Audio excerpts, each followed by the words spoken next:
World War I officially started on July 28, 1914, and ended on November 11, 1918. The number of casualties differs depending on what source you read, and finding exact numbers is of course impossible. It's generally thought this devastating war involving multiple nations ended with about 20 million deaths and 21 million wounded. 10 million of those deaths were civilian deaths, and 9.7 million of them were military personnel. It's said the Entente powers, also called the Allies, lost around 5.7 million soldiers, and the Central powers lost somewhere in the region of 4 million. As the Robert Schuman Center tells us, many of the overall deaths were not related to actual fighting, but to famine, disease, and genocide. Welcome to this episode of the Infographic Show, 50 Shocking Facts About World War I. Number 50, the Allies. Before we talk about details many of our viewers might not know, we have to spend a bit of time on the basics. Who was involved, for instance? Well, it started with Austria-Hungary and Serbia declaring war on each other. Soon after, other countries got involved. As we already said, there were the Allies and the Central Powers. The main allies were the French Republic, the British Empire, and the Russian Empire. Italy changed sides and joined the Allies. The USA declared war on Germany on April 6, 1917. These were the main players on the Allied side, but backing them up were the countries of Belgium, Brazil, Greece, Montenegro, Romania, Japan, and Serbia. Please note that we have stated empires, which consisted of various other nations. If you go to the Cook Islands, you'll find a memorial with a list of its soldiers that fell in the war. Or you can look at a similar list of people who came from India and died in the war, and it's a very long one. For instance, 1.4 million Indians served, while 629,000 Canadians did. The empire where the sun never set was vast. Number 49. The Central Powers. The Central Powers' main players were Germany, Austria-Hungary, the Ottoman Empire, and Bulgaria. Then there were what were called co-belligerents and German client states. The main co-belligerents were the Dervish State, a Somali Muslim kingdom, the South African Republic, and the Sultanate of Darfur. Number 48. Who died? It's said that Germany mobilized 13,250,000 soldiers. 66% of them ended up as casualties, and 1.8 million of them ended up injured or in the ground. Over 20 million Russians served, and around 11.8 million, or 56% of them, died or got injured. These numbers are highly disputed. 6.2 million Brits went to war, and 886,000 of them didn't come back.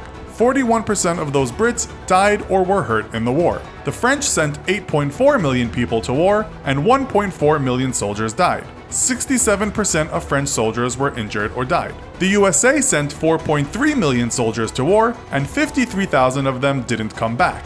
5.9% of American soldiers were hurt or died. 74,000 Indians from almost 1.5 million soldiers died in the war. 650,000 Italians from over 5.6 million soldiers died. 62,000 Australian soldiers died, and 65,000 Canadians died. Romania was also badly hit, with 250,000 of its soldiers not coming back from the war. It was almost the same situation for Serbia, which lost 275,000 soldiers. We can't go through every country, unfortunately, as it would just take too long, but these countries suffered the worst in terms of military losses. The USA also suffered in an entirely original way, but we are keeping that fact for the number 1 spot. Number 47, a chain reaction. Okay, now that we have some of those basic facts over with, let's talk about more obscure things. Some people say one man was the catalyst for the beginning of the war. His name was Gavrilo Princip, the Bosnian Serb who assassinated Archduke Franz Ferdinand of Austria and his wife. He said after he was arrested,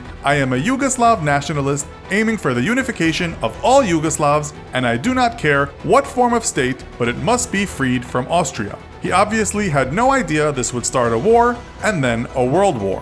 Number 46, always read the use-by date. After the assassination, Mr. Princip didn't fancy a life in jail, so he swallowed a cyanide pill. However, this only made him feel sick because it said the pill was out of date. The 19-year-old also tried to shoot himself, but his gun was taken from him. Talk about an ill-starred life. He was then sent to prison, where conditions were so awful he got very sick, lost a limb, and died looking not much different from a skeleton.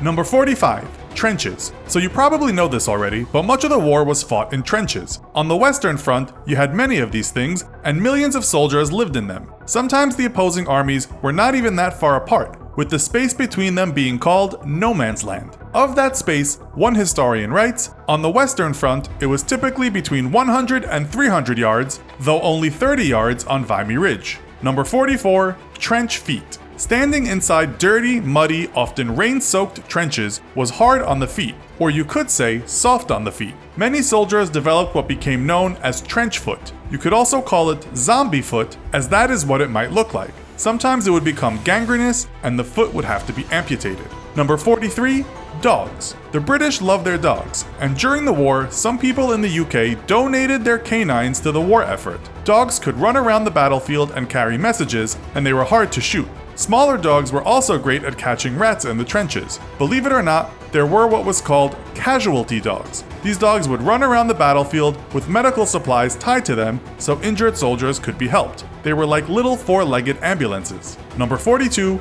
Jackie. South African soldiers took a baboon to France to help out. Its name was Jackie and it had a uniform.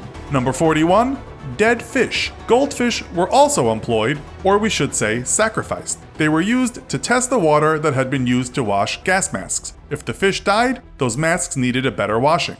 Number 40, a stairway to hell. The Brits used to hate German Zeppelins, which are kind of rigid airships that would fly over Britain. They killed about 500 people in the UK, and the British public certainly didn't like the sight of them. The first ever Zeppelin attack by Germany on Britain happened at Great Yarmouth and King's Lynn in January 1915. By the end of the war, the Brits had become pretty good at shooting them down, destroying 77 of the 115 airships of the German Zeppelin fleet. Number 39, British men. When the war began, there were just 350,000 soldiers in the British Army. That number became millions when conscription was introduced in 1916. That meant that if you were a bloke aged 18 to 41 and in decent health, off to war you went. Number 38, I'm not going. Some people just refused to fight. Many of those people may have had an inkling of the utter carnage that was taking place on the front lines while higher-ups were busy moving plastic figures over a map. Others were pacifists because of their religious beliefs. Those that refused to go were called conscientious objectors, and it's believed there were 16,000 of them in the UK. One man writes, "I looked him straight in the eye and told him, I said, I respectfully refuse to obey your orders." And he went barmy. Absolutely barmy. Barmy means crazy, if you didn't know already. Not many Brits use this word nowadays. Number 37, Dear Bertrand. British philosopher Bertrand Russell was a conscientious objector. "I never believed so frightful a thing could happen. It is utter madness for us to join this war," said Russell. This very intelligent man was well aware of what scheming is often behind wars and the propaganda countries use to send their men to die. Russell said the public needed to think harder about war, stating, "The force that in the long run makes for peace and all other things is reason, the power of thinking against instinct." He wasn't keen on American war policies either later in his life. He died at the ripe old age of 97. Number 36. It was the Germans who first used the flamethrower in the war, and their scary machines could fire flames 130 feet. Historians wrote that the Flammenwerfer terrified British soldiers. Number 35. Tank sex. The British had male and female tanks in the war. Male tanks had 2 6-pounder guns and 3 303 Hotchkiss machine guns, while female tanks had 1 Hotchkiss and 4 Vickers machine guns. Number 34, Mexico Go. The Brits intercepted a German telegraph in 1917. It was a message from German Foreign Secretary Arthur Zimmermann to Germany's minister in Mexico. It said, "Please invade the USA." The Brits didn't tell the USA about the message at first. They waited for a better time instead. The Brits thought if America was going to get involved, there had to be a perfect moment to show the country that it was almost invaded. Number 33, PTSD. Imagine what it would be like seeing half your friends being killed. This kind of warfare is unimaginable to people today. Many soldiers returned home and became what people have called a quiet man. In the army, there wasn't much sympathy, and if men suffered psychologically, they were often called weak. Number 32, How Do You Really Feel? We found this excerpt from a book written after the war about the mental state of some men that came back. It says that some of those men suffered loss of memory, insomnia, terrifying dreams, pains, emotional instability, diminution of self-confidence and self-control, attacks of unconsciousness or of changed consciousness, sometimes accompanied by convulsive movements resembling those characteristic of epileptic fits, incapacity to understand any but the simplest matters, obsessive thoughts, usually of the gloomiest and most painful kind, even, in some cases, hallucinations and incipient delusions. It also states that these symptoms make life for some of their victims a veritable hell. Number 31, no shocks please. Sigmund Freud didn't like the fact that many of these suffering men were given electric shock therapy, which basically meant destroying their brains. Freud wrote that war neuroses were best treated with psychoanalysis, not shocks. Number 30, military men don't get neuroses. The military fought back against all these intellectuals, saying war could ruin a man physically and psychologically. One military man wrote, "War neuroses, which persists, is not a credible disease to have, as it indicates in practically every case a lack of the soldierly qualities which have distinguished the Allied armies. No one should be permitted to glorify himself as a case of shell shock." Shell shock was exactly what it sounds like, a kind of PTSD before the expression was created. Number 29, 6th place. It's generally thought that the First World War was the 6th deadliest of modern wars. Number 28, Chinese warriors. Maybe the deadliest war of all time was the Three Kingdoms War in China that lasted 60 years from 220 to 280. It's thought as many as 40 million people died. The Mongol invasions killed almost that number. Number 27, letters to the front. 12 million letters were delivered to the Western Front every week. It took them 2 days to get there from the UK. Number 26, plastic faces. It was this war that more or less started the work of plastic surgeons, as so many people lost bits of their faces and other body parts. One soldier described what happened to his face in the war. "I could feel something lying loosely in my left cheek, as though I had a chicken bone in my mouth. It was, in reality, half my jaw, which had been broken off, teeth and all, and was floating about in my mouth." Number 25, banks of blood. The first ever blood bank was set up in 1917 on the Western Front. Number 24, the mess of Gallipoli. 58,000 soldiers died at the bloody Battle of Gallipoli, a move thought up by Winston Churchill to bring down Germany's ally, Ottoman Turkey. Australia's ex-prime minister once said this battle left horrific scars and was, in a critical sense, our nation's baptism of fire, and 8,000 Australians didn't come back. 87,000 Ottoman Turkish troops also died. Number 23, Old Siam. It's said one of the countries hardly anyone knew joined the war was Thailand. 19 Thai soldiers died of accident and disease, although in those days they were called Siamese, as the country was called Siam. The soldiers fought on the side of the Allies. Number 22, poetry, not pain relief. People wear poppies to commemorate war because of a poem written about World War I. That poem is called In Flanders Fields. This is one stanza.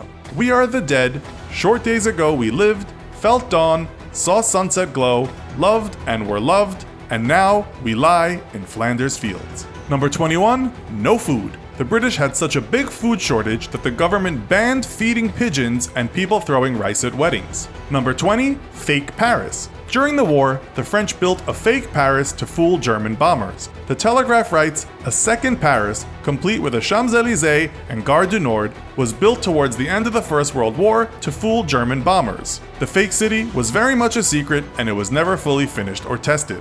Number 19, we speak no English here, dude. Did you know that before World War I, German was the second most widely spoken language in the USA, but was forcibly suppressed because of the war? Number 18, Germans were treated badly in America. During the war, all Germans in America were forced to carry registration cards at all times after they had registered at the post office. NPR writes that the US wanted to get rid of all things German, saying, "During World War I, US government propaganda erased German culture." The Huffington Post also states that 2,048 Germans living in America were arrested and forced to live in internment camps. Number 17, ban on sausages. During the war, Germany put a ban on eating sausages. 250,000 cow intestines were used to make just one Zeppelin, so intestines were in demand. Number 16, fake news. The British wanted America to get involved in the war, so it decided one way to do that was to write some fake news to get Americans emotional and harbor some anti-German sentiments. They had journalist John R. Ratham write reports that were later said to be fraudulent. According to Time magazine, his motto was "Raise hell and sell papers." Other media reports that his false reports stirred up anger against many innocent Germans living in the US. Number 15, Native Americans. It's said about 13,000 Native Americans fought in the war.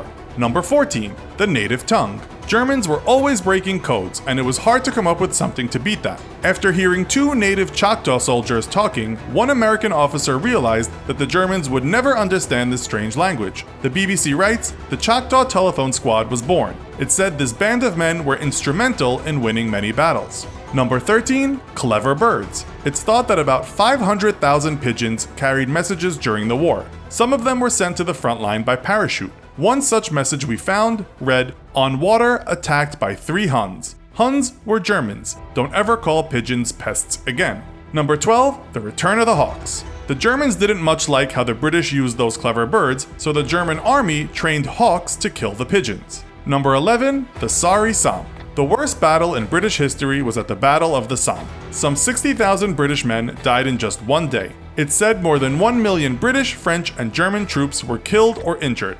465,000 to 600,000 were German, 350,000 were British, and 204,000 were French. Soldiers from Australia, New Zealand, Newfoundland, South Africa, and Canada also died. One German officer once wrote, "Somme, the whole history of the world cannot contain a ghastlier word." Number 10, genocide. It's said that during the war, the Turks slaughtered around 1.5 million Armenians. Robbery and rape were also common. This is known as the Armenian Holocaust. Number 9, Silent Night. Time magazine writes, "On a crisp, clear morning 100 years ago, thousands of British, Belgian, and French soldiers put down their rifles, stepped out of their trenches, and spent Christmas mingling with their German enemies along the Western Front." Stories differ, but it's generally thought about 100,000 soldiers had a truce on Christmas Day, singing hymns and even playing football in no man's land. One British soldier wrote, "First the Germans would sing one of their carols, and then we would sing one of ours." Number 8, new nations. After the war, independent nations emerged. They were Finland, Estonia, Latvia, Lithuania, and Poland.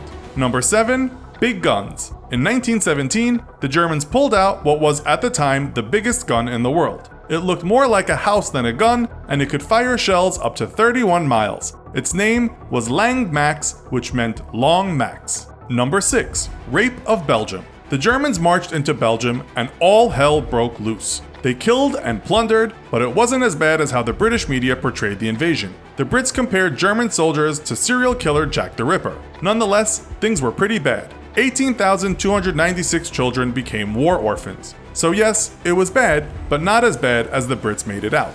Fake news isn't new by any means. Number 5, mud bath. Some sources say that the mud at times was so thick that some soldiers disappeared in it. By the way, trenches were given names such as Death Valley. In all, 25,000 miles of trenches were dug.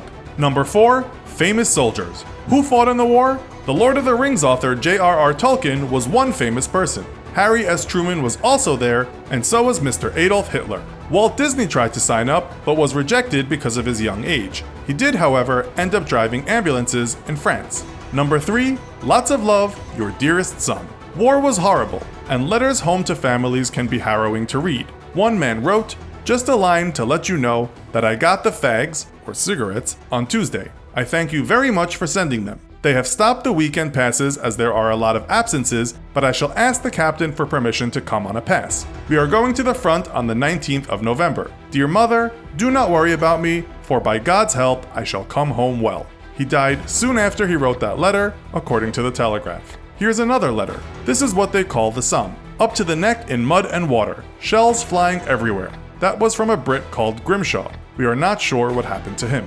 Number 2, British seamen write the best letters. Because of the Freedom of Information Act, we know that a man called Mansfield Smith Cumming did something original when he served in the Secret Service during the war. Apparently, he discovered that semen, or sperm, made great invisible ink, and like other invisible inks, it was impossible to find with chemicals. Mr. Cumming wrote, "Now every man has his own stylo." Okay, we know this sounds a bit like fake news, but Britain's Telegraph backs the story up, stating, "British intelligence services experimented with using semen as an invisible ink to write top secret letters. Now you know how to send secret letters to your lover. Use your man juice." Number 1, no condoms for Americans. It seems the USA was the only country not to give its soldiers condoms for their time served during the war. It's also said that thousands of American soldiers returned home with STDs. The Huffington Post writes an estimated 400,000 military men were infected with syphilis or gonorrhea. Those Yank soldiers were very popular in those days with European girls. Apparently, the British also didn't give condoms to its forces at the start, but changed that policy quite quickly. Perhaps with all that terrible destruction going on, one solace to soldiers was wanting to create a new life. Okay, so before we start this Cold War epic, we should probably explain to you what the Cold War was. The Americans and Soviets were more or less buddies during the Second World War, fighting together against the Axis powers. But the US was very concerned about communism and the despotic Soviet leader Joseph Stalin. To put it bluntly, America feared that the commies, as it liked to say, would take over the world. For that reason, the US wanted to contain communist expansionism. But the Soviets were building an arsenal of arms, including nuclear weapons. Thus, an arms race was on the way. It's thought Bernard Mans Baruch, an American financier and multimillionaire, coined the term Cold War, which basically means a war without military action. And so, without further ado, welcome to this episode of the Infographic Show, 50 Facts About the Cold War You Didn't Know. Fact number 50. So, as we said, it was Bernard Mans that coined the term Cold War. He was a rich man and also an advisor to all US presidents from Woodrow Wilson to Harry S. Truman. He's famous for saying this: "Let us not be deceived. We are today in the midst of a Cold War. Our enemies are to be found abroad and at home. Let us never forget this. Our unrest is the heart of their success." Number 49. It was Winston Churchill who first used the term Iron Curtain in relation to the Cold War, which basically means the metaphorical divide between the Soviet bloc and the West. Number 48. Churchill is often said to be one of the most mythologized leaders that ever existed. He may have been a great orator during times of conflict, but he has also been accused of being a bigot, a snob, a racist, and being not too sympathetic to those who suffered at the hands of the British Empire. Perhaps one of the reasons why he was good at talking was because he was a big fan of amphetamines. Number 47. Over on the other side of the Iron Curtain, Joseph Stalin was responsible for around 2.9 million deaths. Those deaths, historians say, were related to Stalin's oppression, the Gulag, and forced resettlement. But if we include total deaths due to poverty and famine while Stalin was in power, the number could be as high as 60 million. As far as evil dictators go, Stalin is often said to take the number 2 spot behind China's prolific, paranoid practitioner of violence, Mao Zedong. Surprisingly, Hitler only gets the bronze for evilness. Number 46. Stalin wasn't really named Stalin. He was born Joseph Vissarionovich Djugashvili, but that doesn't really have a cool ring to it. He changed his name to Stalin because it means Man of Steel. Superman's currently rolling over in his grave. Number 45. The Cold War started under American President Harry Truman and ended while George Bush Sr. was in power. If you were around in 1989, you might have read the headline, "Bush and Gorbachev suggest the Cold War is coming to an end." Number 44. The Soviets drew amazingly detailed maps of the whole world during the Cold War. In fact, the US and the UK were astounded by how detailed and accurate they were, so much so that the US State Department uses them today. Wired wrote in 2015, university libraries at places like Stanford, Oxford, and the University of Texas in Austin have drawers stuffed with Cold War Soviet maps. Number 43. In 1956, President Eisenhower signed off on a resolution that made "In God We Trust" the official American motto. Some people didn't like this, given America's religious diversity, but the president saw it as an important move against communist materialism. He also made it a law that the motto should appear on all American coins and bills, presumably to make sure the American public would never forget who they trusted the most. Number 42. Under God was added to the American Pledge of Allegiance for pretty much the exact same reason. Number 41. Even though the Soviets and the USA were involved in what was called the space race, at one point they were thinking about teaming up during the Cold War. According to NASA's website, Eisenhower suggested creating a process to secure space for peaceful uses. Khrushchev, however, rejected the offer. Number 40. Chinese Communist Party leader Mao Zedong had been treated badly by the Soviets on many occasions. He got his own back though when he met Soviet leader Nikita Khrushchev. Mao loved swimming, and he had learned that Khrushchev couldn't swim.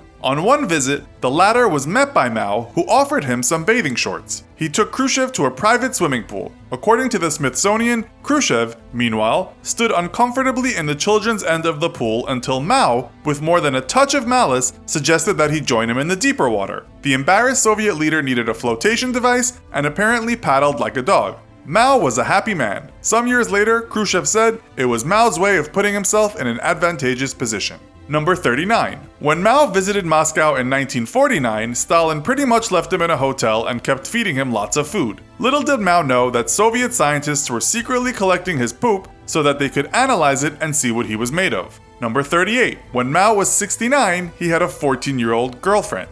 Number 37. According to the BBC in 2017, for decades, the BBC hired MI5 to vet anyone who worked for it. If they were even slightly too left-leaning, they would soon be made unemployed. The BBC writes that by hiring what they called subversives, it might lead to a left-leaning government. You must remember that many American and European intellectuals might not have been keen on Soviet rule, but many were so-called Marxists. 36. In the USA, Joe McCarthy created vast paranoia regarding Reds under the bed and communist infiltration of good old American society. McCarthy was feared, and his stringent witch hunts pervaded all areas of society. He didn't seem to have any scruples either, but that may have been due to the heroin that he was addicted to. It's said that America's first war on drug czar, Harry Anslinger, made sure McCarthy got his fix. Number 35. It's said one of the most successful spying operations from the UK and the US was something called Operation Tamarisk. This involved rooting through Soviet trash to find documents. The thing was, though, sometimes the Soviets ran out of toilet paper and had to wipe themselves with said documents. According to one writer, Tamarisk was British jargon for sifting through the detritus of military exercises.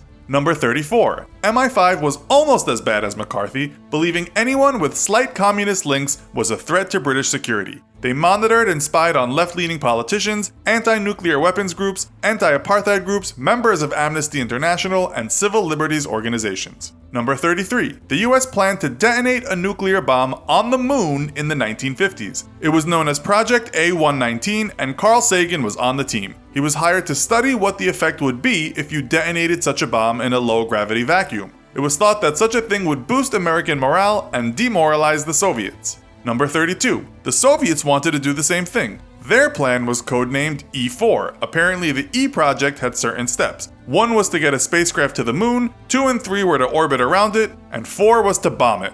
What a world we live in, eh? Number 31. The CIA used LSD on its own soldiers as mind control experiments. They did the same to biochemist Frank Olson, who 9 days later mysteriously jumped to his death from a 13-story New York City hotel.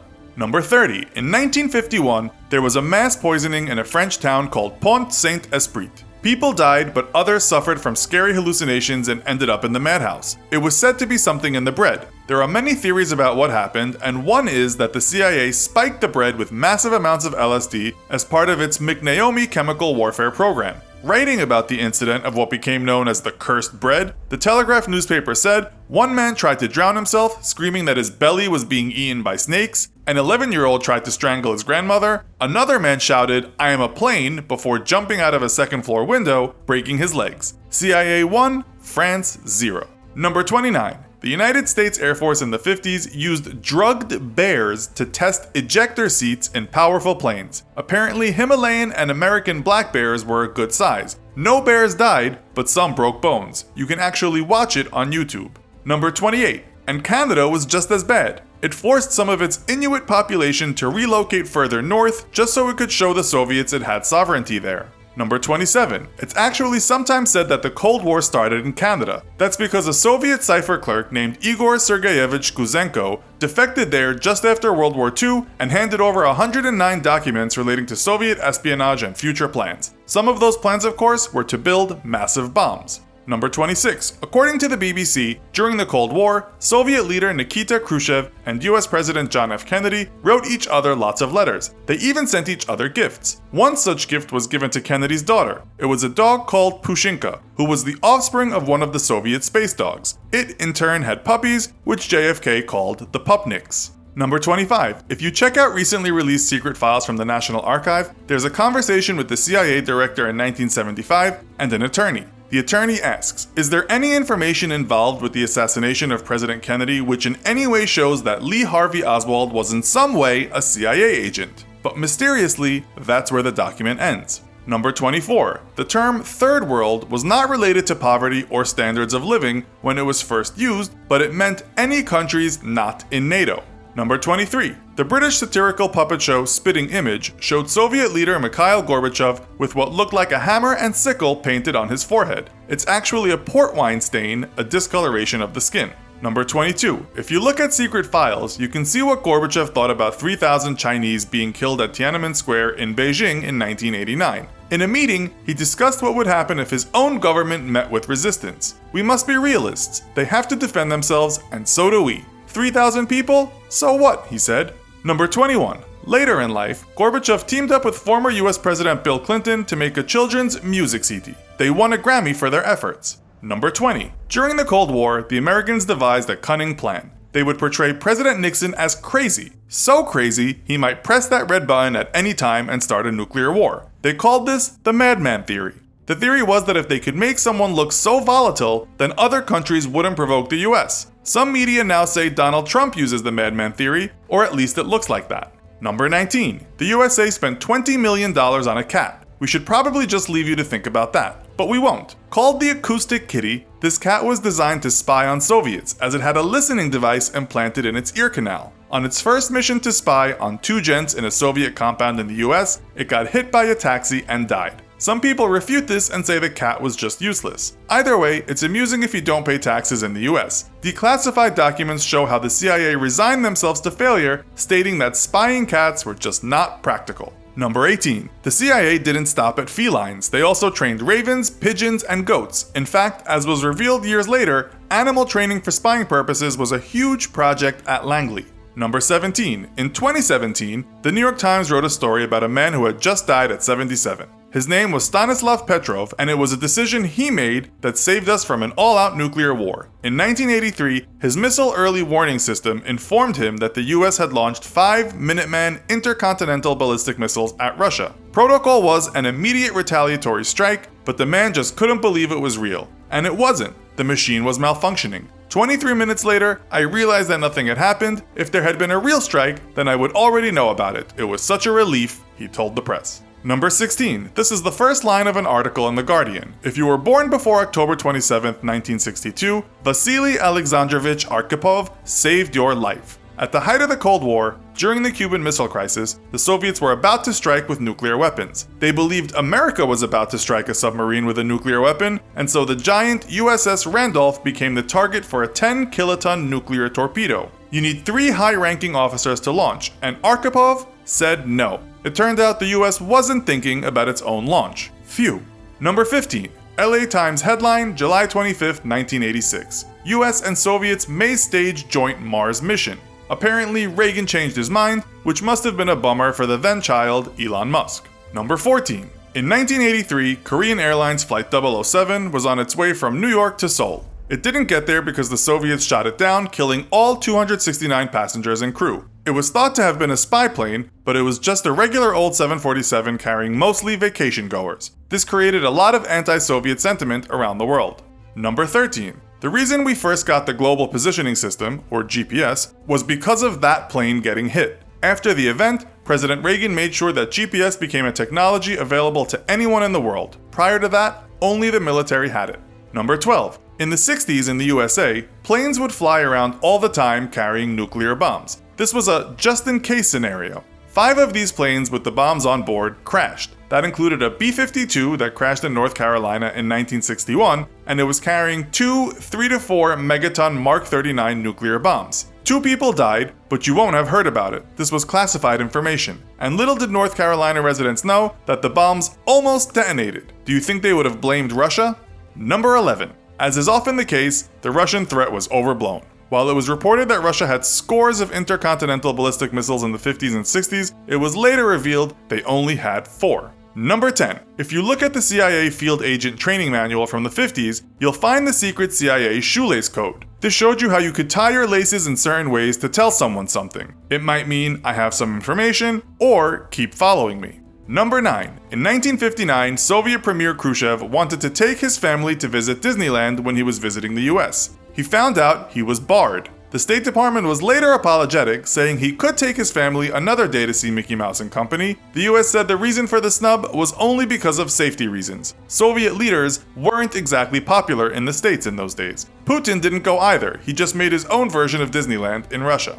Number 8. If your job is related to the destruction of the world and you know how tenuous our safety is, you might as well have some bad habits, eh? Well, check out the 1960s semi-automatic ground environment computer for the Department of Defense. It's got built-in ashtrays. Number 7. But health of citizens wasn't a big concern of the USA in those days. Indeed, during the 50s and 60s, the military secretly used biological weapons on parts of the country to see what would happen. People got sick in San Francisco, but it was worse elsewhere, especially if you were poor. A sociologist named Lisa Martino Taylor said St. Louis was particularly used for these experiments, and the reason was because there were plenty of poor black neighborhoods you could spray with radioactive particles. Life Science says no one would have died because of the experiments, but people were definitely exposed to toxic particles. The Army exposed St. Louis residents to a maximum of 14.4 cigarettes worth of cadmium over 31 months, said the website.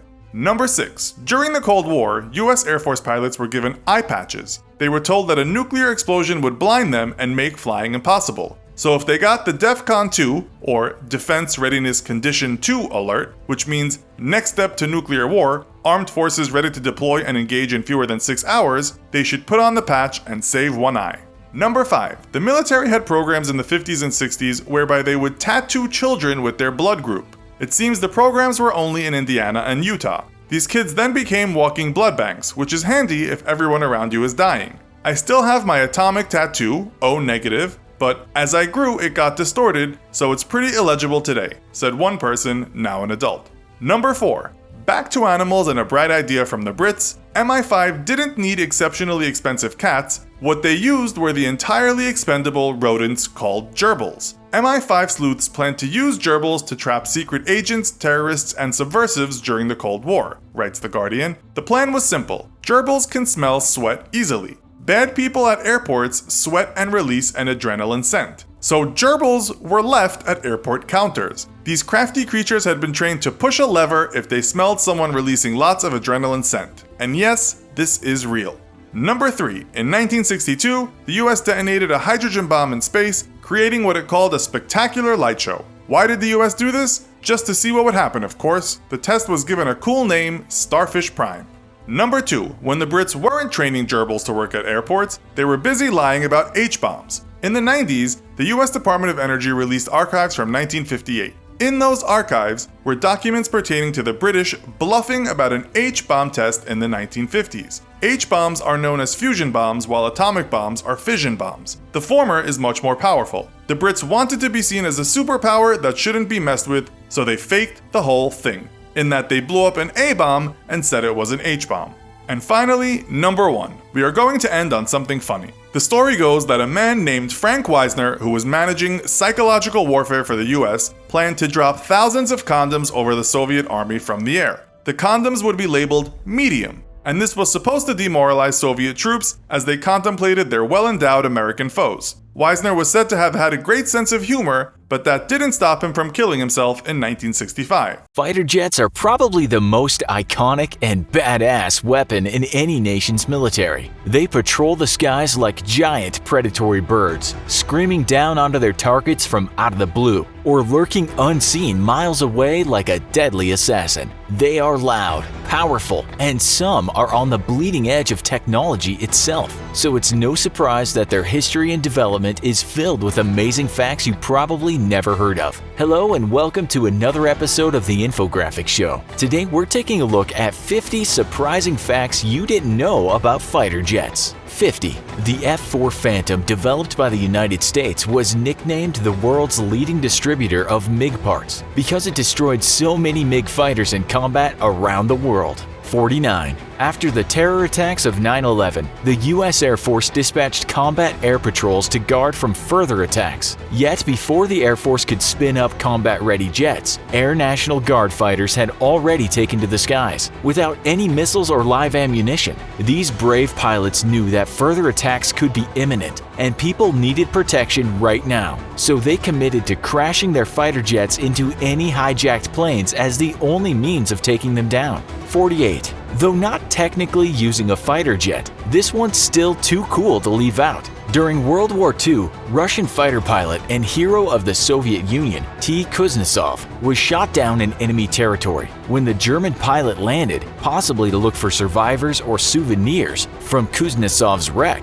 Kuznetsov stole the German plane and flew it home, narrowly avoiding being shot down by his own countrymen. 47. In 1989, a Soviet pilot ejected from a perfectly working MiG-23, thinking the plane's engine had failed. The unpiloted plane instead flew itself over 560 miles on its own, crossing Germany and eventually running out of fuel and crashing into a house in Belgium, where it killed one teenager. 46. The Lockheed SR-71 Blackbird was so fast, the designers told its pilots to not even worry about evasive maneuvers. They simply told them to put the pedal to the metal and accelerate and outfly any threat, to include missiles. 45. The SR-71's designers were probably so confident in their plane's abilities because although its true top speed is still classified, one of its pilots wrote in his book, The Untouchables, that he once evaded an anti-air missile by flying at an astonishing Mach 3.5. 44.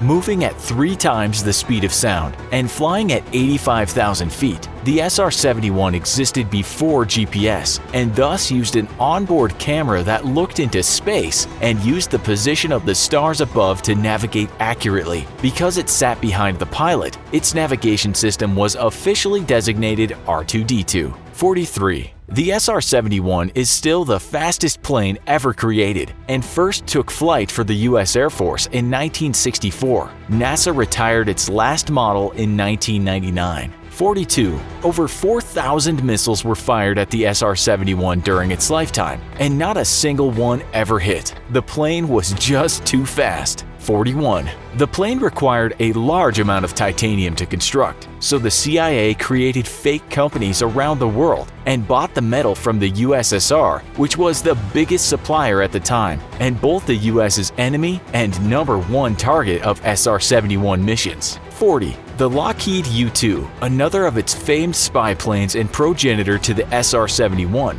first took flight in 1955 and flew at 70,000 feet, out of reach of both missiles and radar and used by the Soviet Union at the time. 39. The plane was rejected by the US Air Force because of its non-traditional landing gear, which made the plane difficult to land. The CIA saw the potential for this untouchable aircraft though, and immediately moved forward with the project. 38. U-2 pilots flew so high that they had to wear spacesuits which limited their vision and made the plane difficult to land. A chase car was used instead to call out altitudes and help pilots land. 37. On May 1st, 1960, it was revealed that the Soviet Union had indeed been able to track U-2 planes, but their missiles weren't good enough to hit them for years. On that day, pilot Gary Powers was shot down over the Soviet Union, and the US government immediately contracted Lockheed to build a better spy plane, the SR-71. 36. Every retired F-14 Tomcat that the United States has in inventory is being shredded to prevent spare parts reaching Iran, who still fly F-14s sold to them by the US before the revolution in the 70s. 35. The US-made F-15 Eagle has, across all air forces it serves in, a air-to-air combat record of 104 kills and 0 losses. No air superiority versions of the F-15 have ever been shot down by enemy forces. 34.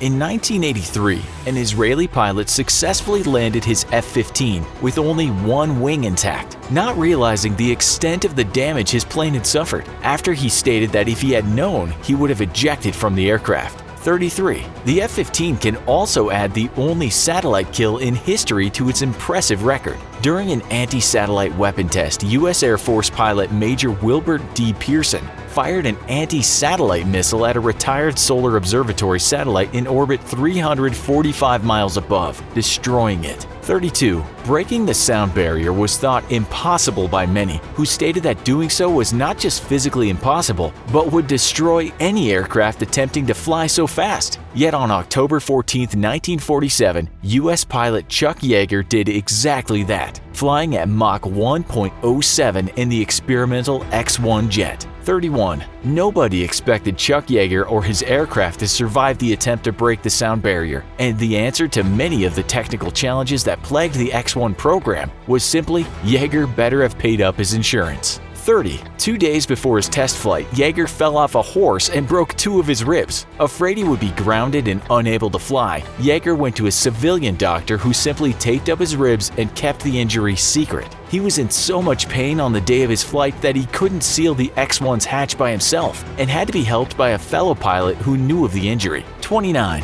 In June 1974, when President Nixon was on his way to a scheduled stop in Syria, Syrian fighter jets intercepted Air Force One to act as escorts. Air Force One's crew, however, had not been informed, and the plane took evasive actions to include a steep dive. 28. The F-22 is the world's first fifth-generation aircraft, and as such was prone to many bugs when first taking to the skies. Taking off from Hawaii, the first time an F-22 crossed the international date line, it had a massive computer failure and had to turn back and land. 27. Though it first became operational in the early 2000s, F-22s didn't see combat until 2014, when in response to the deployment of anti-air missile systems and fighter jets in the region by Russia, F-22s began to escort coalition aircraft, ensuring the safety of the other aircraft. The high-tech Raptors also used their electronic warfare suites to gather data on Russian anti-air systems. 26. The F-22 has a range of 2,000 miles and can cruise at 1,500 miles an hour without afterburners. 25. The F-22 has a radar cross-section the size of a bumblebee while in flight, and its weapons bay doors are closed, while its powerful onboard sensors allow the aircraft to target and destroy enemies from beyond visual range well before it's detected. 24. In exercises against friendly nations such as Britain and France, F-22s overwhelmingly decimated Rafale and Typhoon fighter jets by striking at them from beyond visual range and before they could be detected.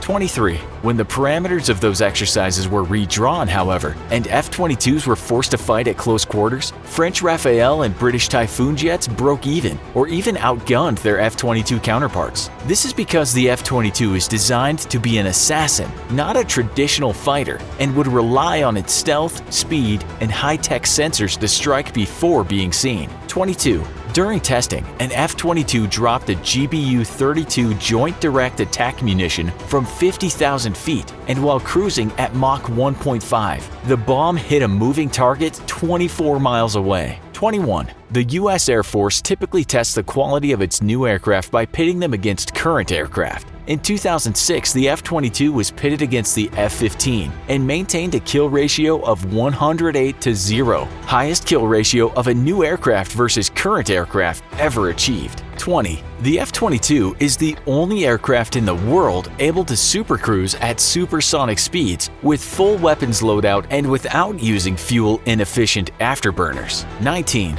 The F-22 inspired the development of China's Chengdu 20 and Russia's Sukhoi T-50 PAK-FA as a countermeasure. Of the two, defense analysts around the world only ever considered the Sukhoi T-50 as serious competition. But with the recent announcement that Russia was indefinitely postponing its fifth-generation aircraft program, there seems to be no real competitor in the immediate future for the Raptor. 18.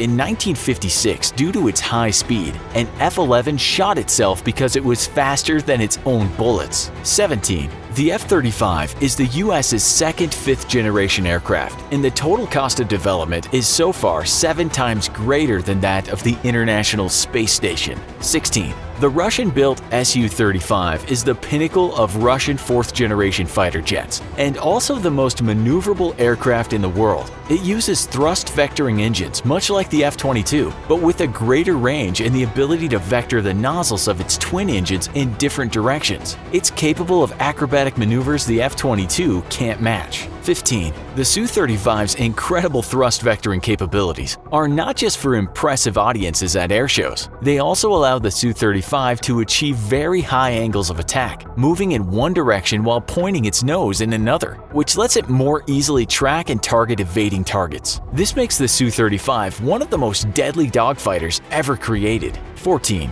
A Su-35's thrust vectoring makes it lethal when targeting an enemy plane, but it leaves it in a very low speed and low energy state that makes it easy prey for other enemy fighters if not protected by its wingman. 13. Though not a stealth aircraft, the Su-35's radar-absorbent materials give it a radar cross-section between 1 and 3 meters, reducing the range it can be detected and targeted. 12. The Su-35's pilots use advanced helmets that can automatically target and launch an R-74 infrared-guided missile by the pilot simply looking through a helm-mounted optical sight at an enemy plane up to 60 degrees away from where the plane is pointed. 11. Utilizing the Earbeast-E passively electronically scanned array radar, a Su-35 can track up to 30 targets with a radar cross-section of 3 meters up to 250 miles away, and targets with cross-sections as small as 0.1 meters from 50 miles away. This radar, however, is easier to detect and jam than the ASA radars used by the West. 10. The German-made Me-262 was the world's first operational jet-powered fighter aircraft, and its pilots scored 542 kills on Allied aircraft. 9. During operational trials, Me-262 scored 19 kills against Allied aircraft versus the loss of 6 Me-262s, immediately making it Germany's top fighter. 8. Despite its effectiveness, though, the Me-262 was plagued by too much bureaucratic oversight, which postponed its development and manufacture until late in the war when materials were short and Germany's manufacturing base was under constant attack by the Allies. Had the jet been cleared for development earlier, the outcome of the war may have been much different. 7. The F-35 is not only the most expensive fighter ever built, it's also made up of 300,000 separate parts by 1,500 suppliers from all over the world. 6. Despite being the most high-tech aircraft in the world, during development the F-35 had serious issues with its oxygen generation and delivery systems, potentially putting the pilot's life at risk. 5. The F-35's flight systems are the most advanced in the world, and altogether, its electronic warfare, radar, communication, navigation and identification, electro-optical targeting, and distributed aperture system all use over 8 million lines of code, more than any other plane in the air.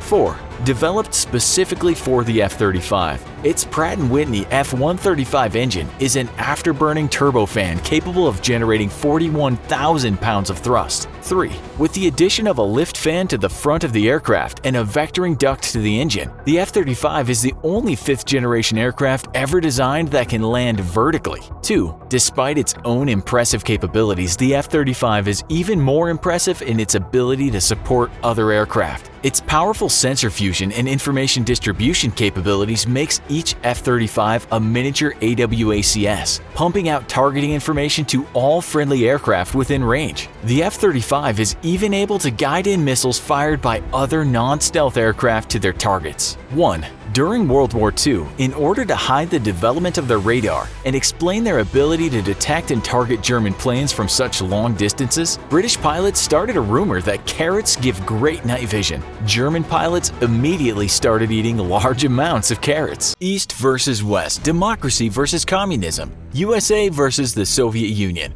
Unfortunately for the residents of Vietnam, they would become the casualties of a struggle far greater than themselves as two superpowers jockeyed for global domination, with their nation as one of the countless proxy battlefields. How much do you really know about the Vietnam War, though? Hello and welcome to another episode of the Infographic Show. Today we're taking a look at 50 incredible facts about the Vietnam War. 50. In the region, the Vietnam War was known as the Second Indochina War, and only one in a series of conflicts between the Indo-Chinese Communists and the US, France, China, and others. 49. The North Vietnamese Army was supported financially and with war materials by the Soviet Union, China, and other communist allies, while the South Vietnamese Army was supported by the USA, South Korea, the Philippines, Australia, Thailand, and other anti-communist allies. 48. The war lasted 19 years and also caused the Laotian Civil War and the Cambodian Civil War, and despite the US's best efforts, would result in all three countries becoming communist states in 1975. 47. Called Viet Cong by English-language sources, these guerrilla fighters were actually formally known as the National Front for the Liberation of South Vietnam.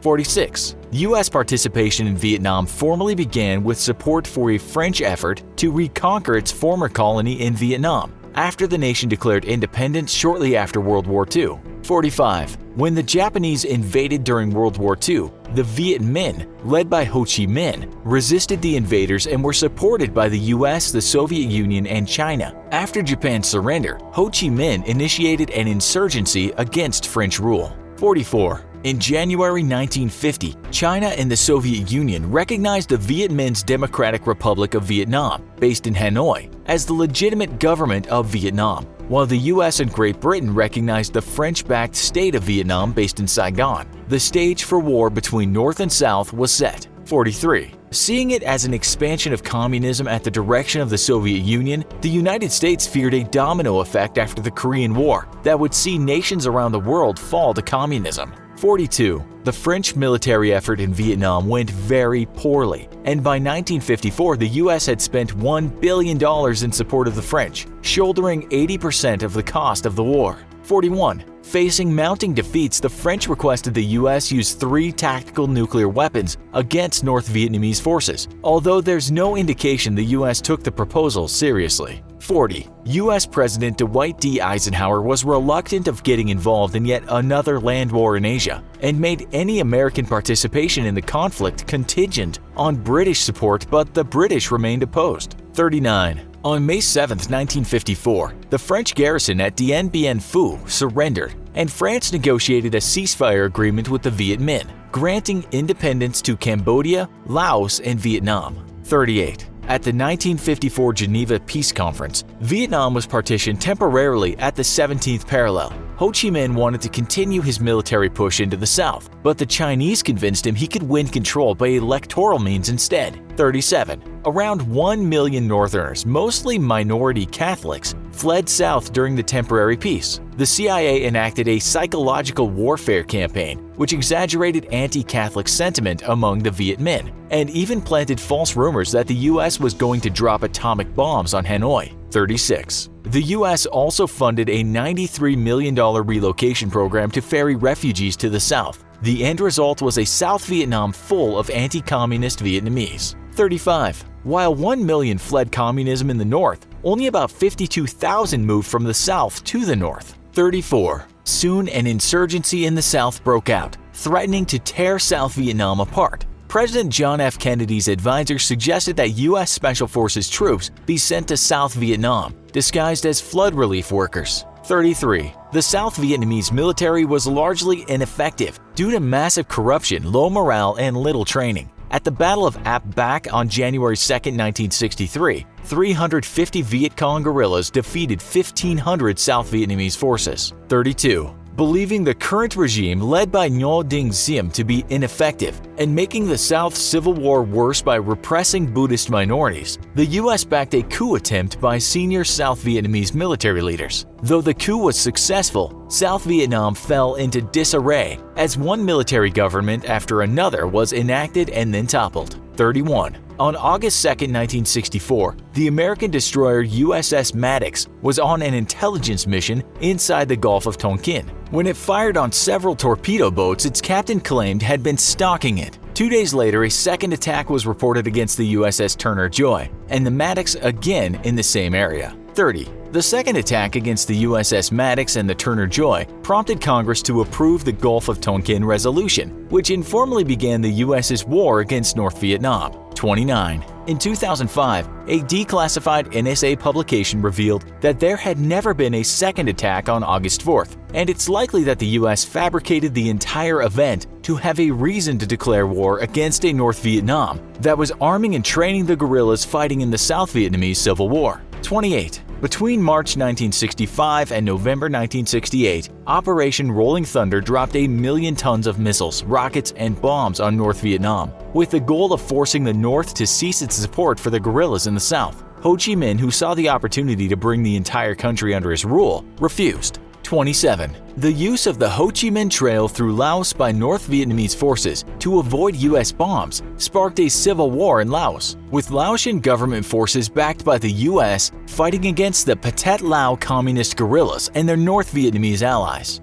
26. Trying to deny the use of the Ho Chi Minh Trail to North Vietnam, and to prevent the collapse of the Laotian government, the US dropped 2 million tons of bombs on Laos, almost equal to the 2.1 million tons dropped by the US during the entire Second World War. 25. Relative to its population, Laos is the most heavily bombed country in the world. 24. Between 1961 and 1964, the Viet Cong grew from around 5,000 to 100,000. The North Vietnamese army went from 850,000 to nearly 1 million, but US forces only grew from 2,000 to 16,500. 23. The American ground war began on the 8th of March in 1965, with the deployment of 3,500 US Marines to South Vietnam, increasing to 200,000 by December. 22. US troops were initially dispatched on a defensive mission, but the US military had for decades been trained to act as an offensive force, and observers believed that the US commanders were institutionally and psychologically unsuited to a defensive mission. 21. In 1965, US General William Westmoreland engineered and pushed for a plan to shift the US from its defensive operations to a full-fledged offensive against the Viet Cong and its North Vietnamese supporters. He predicted victory by 1967, and the plan was approved by President Johnson. 20. Seeking international aid, the US's Southeast Asia allies, to include Australia, New Zealand, Thailand, and the Philippines, all agreed to send military troops. Most NATO nations, however, did not.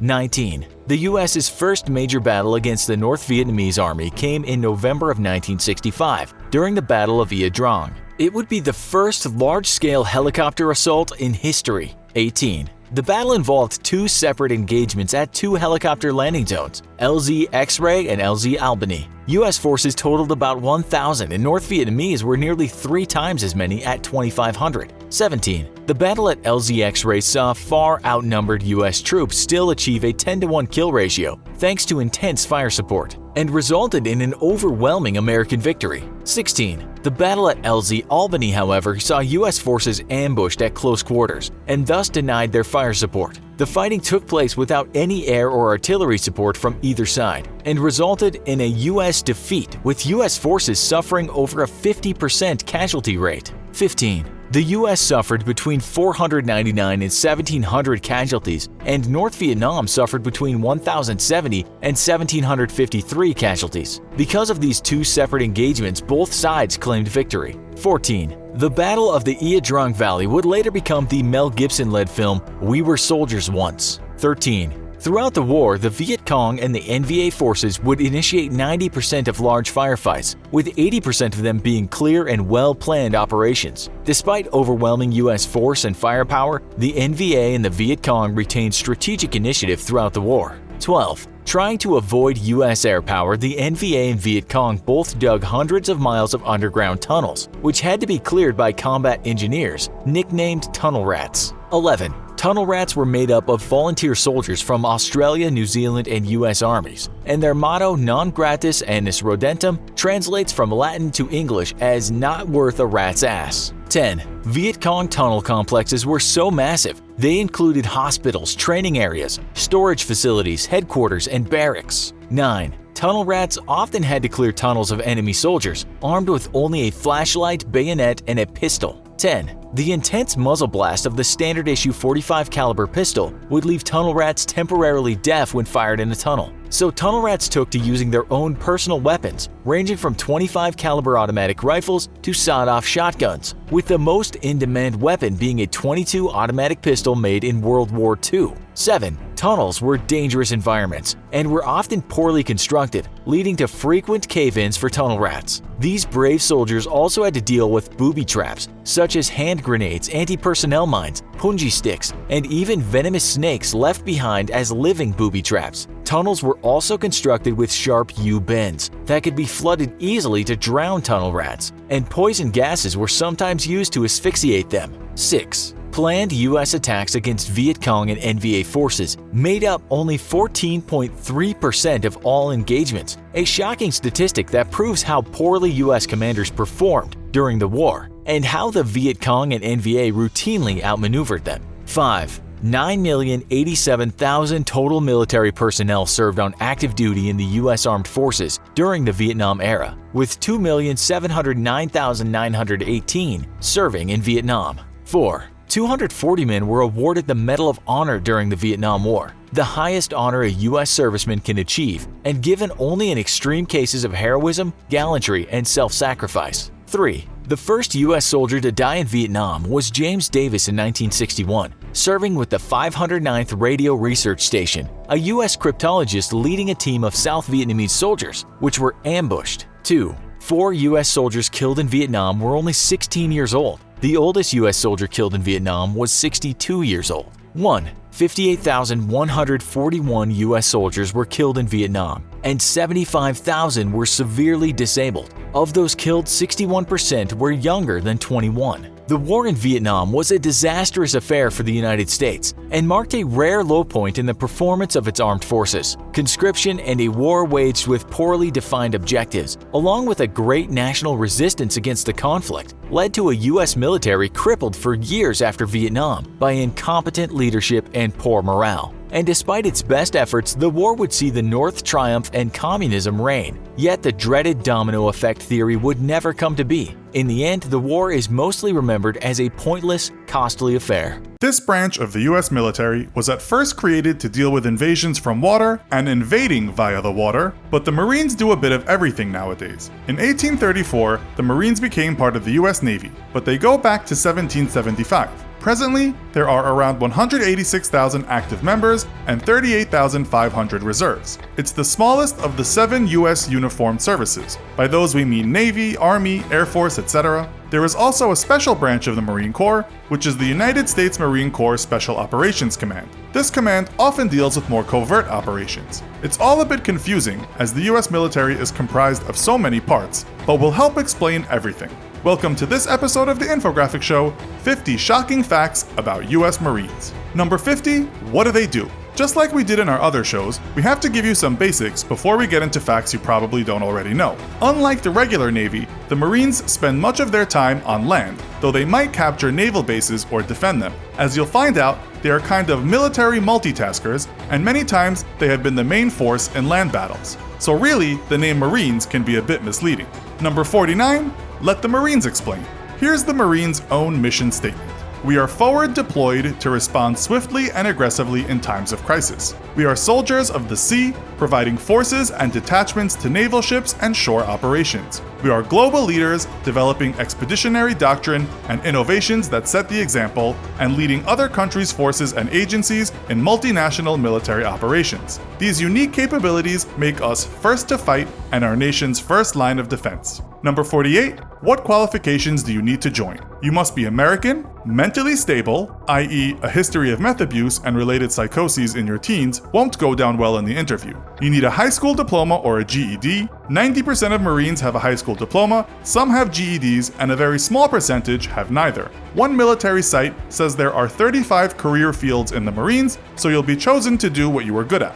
Number 47, what else? You must be at least 17, but if you are at that age, you'll need your parents' permission to join. You can be as old as 28, according to Stars and Stripes. It depends on what you can offer or what you want to do. Number 46, how fit do you have to be? Okay, so you don't have to be quite as trim as a UFC middleweight, but you do have to be reasonably fit. We went to the actual Marines website to see what you have to do. We can't go through it all, but basically you must be decent at pull-ups, push-ups, and crunches. You then have to run a 3-mile run in 28 minutes or less. That's not really hard for most people who jog a bit. You then have a series of combat fitness tests. All these are scored, and for female Marines, there are different limits for the tests. But before you even start that, you can't look like you've lived most of your life playing Mario Kart and eating double cheese pizzas. The Marines website tells you to contact a Marine to find out body requirements, and we don't really want to sign up ourselves. We found one site that says they prefer men between 5 feet and 6 feet 8 inches tall, and that weigh less than 255 pounds. Those are pretty wide parameters, but if you are out of shape, boot camp might prove to be too difficult. 45. Is boot camp hard like in the movies? Are you eyeballing me, son? Is boot camp hard? The short answer is yes. Military.com writes, Marine boot camp is extremely challenging, both physically and mentally, considered to be tougher than the basic training programs of any of the other military services. There are 3 phases lasting 70 days, and yes, your drill instructor is usually tough on you. One of the last phases is to deprive you of sleep and not feed you much while you go on a grueling march. It's called the Crucible. After boot camp, you'll be sent for more training at your respective school. Number 44, nah, not for me. between 11 and 14% of people don't get through boot camp. Number 43, and for some people, it really wasn't for them. In 2018, a Marine dropped dead from a heart attack in San Diego. Number 42, killing your DI.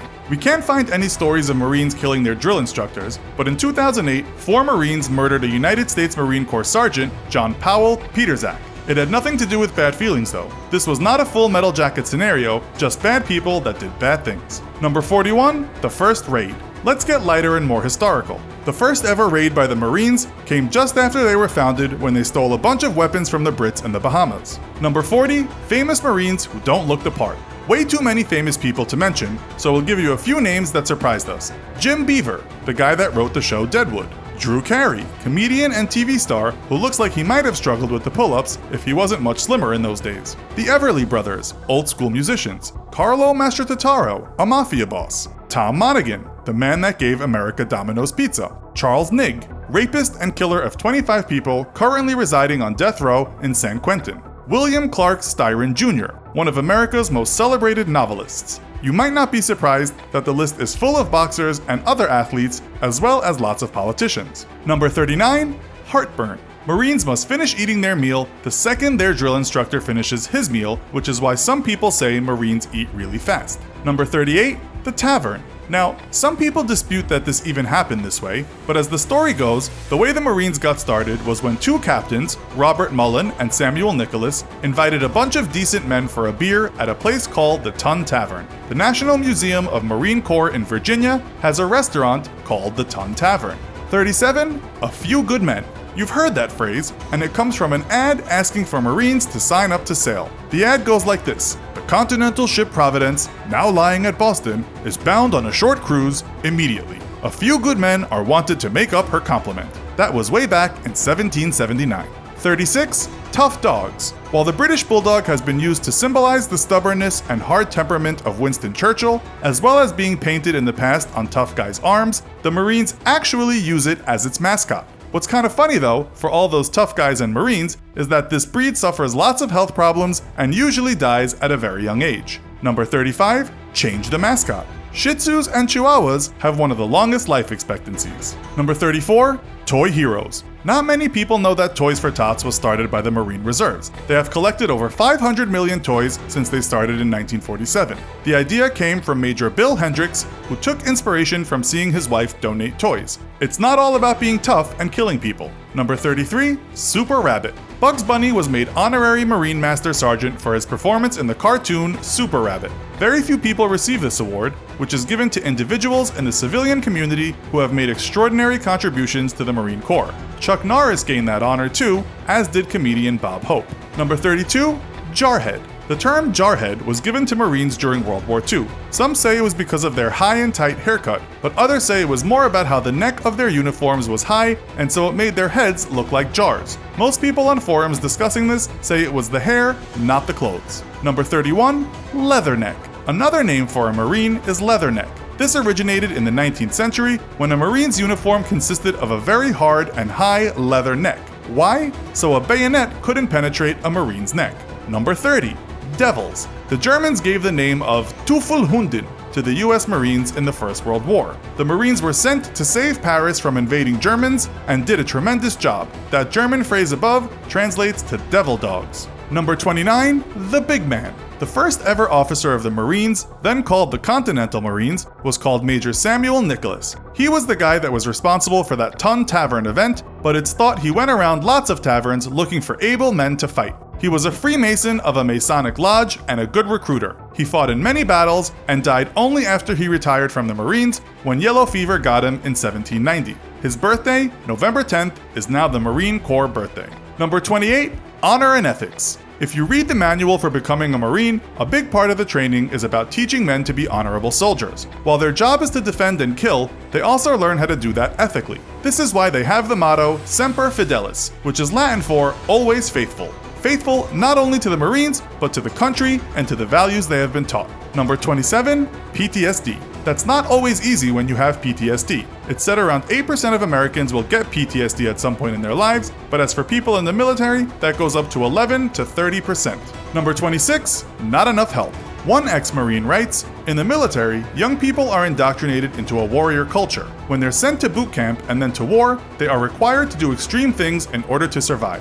Some don't cope well. The US National Institute of Health writes that veterans don't get enough help, and many turn to drink, drugs, and worse." It writes, "Our findings suggest that mental health disparities are often a leading factor to the high suicide rates among veterans who experience depression and post-traumatic stress disorder." You've all seen the movies. Perhaps that phrase semper fidelis should work both ways, not just when the government wants men to fight, but when it has to take responsibility for the consequences of war. Number 25, Marines have it tough. Suicides among all veterans is about double that of American civilians. In fact, in 2016, a Pentagon report said, "Suicide kills more troops than Islamic State." This might be all the military, but let's remember the Marines are often right in the mix and have one of the hardest jobs. One report, although from 2010, said more Marines kill themselves than any other branch of the military. Not by much though, the Army was second and the Navy was much lower than both. Number 24, the Marines have their own hymn. This is the first verse. "From the halls of Montezuma to the shores of Tripoli, we fight our country's battles in the air, on land and sea. First to fight for right and freedom, and to keep our honor clean, we are proud to claim the title of United States Marine." Number 23. What does it mean? The halls of Montezuma refers to the Battle of Chapultepec in 1847. The Marines took Chapultepec Castle in Mexico City, and then took the city in the Mexican-American War. The second line refers to the Barbary War in the early 1800s, when the United States and Sweden went up against some North African states. You can actually learn a lot just from analyzing the full song. There are pirates involved, and who doesn't like reading about pirates? Number 22, Normandy invasion.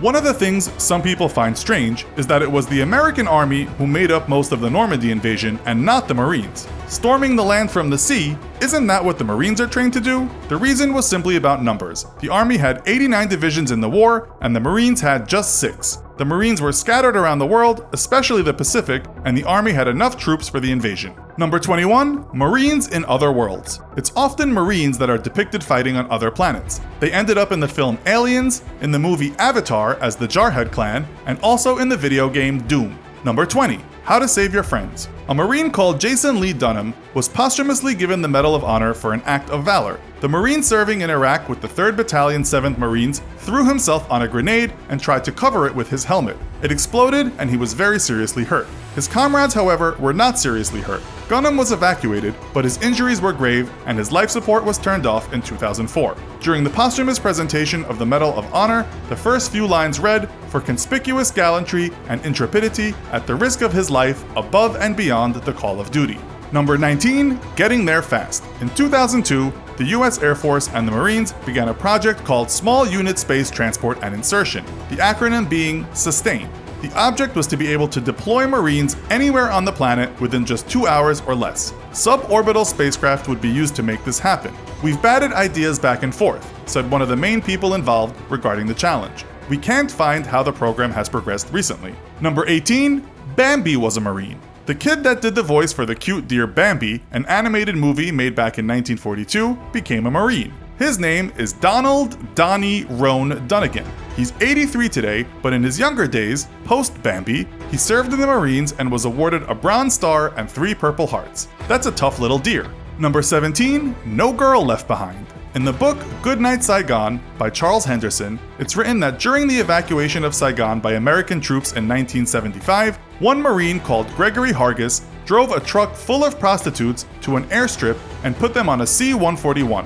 He said they were his friends and signed a responsibility form for them. This is some of the dialogue in the book. "Where do we go?" they chimed together.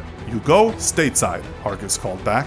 Number 16, Reckless. The Marines had a horse they named Reckless, but we are not sure how conscious the horse was of its recklessness. During the Korean War, the war horse carried ammunition, wounded soldiers, and more. She made many missions and was injured for her efforts. She was awarded 2 Purple Hearts and became a staff sergeant.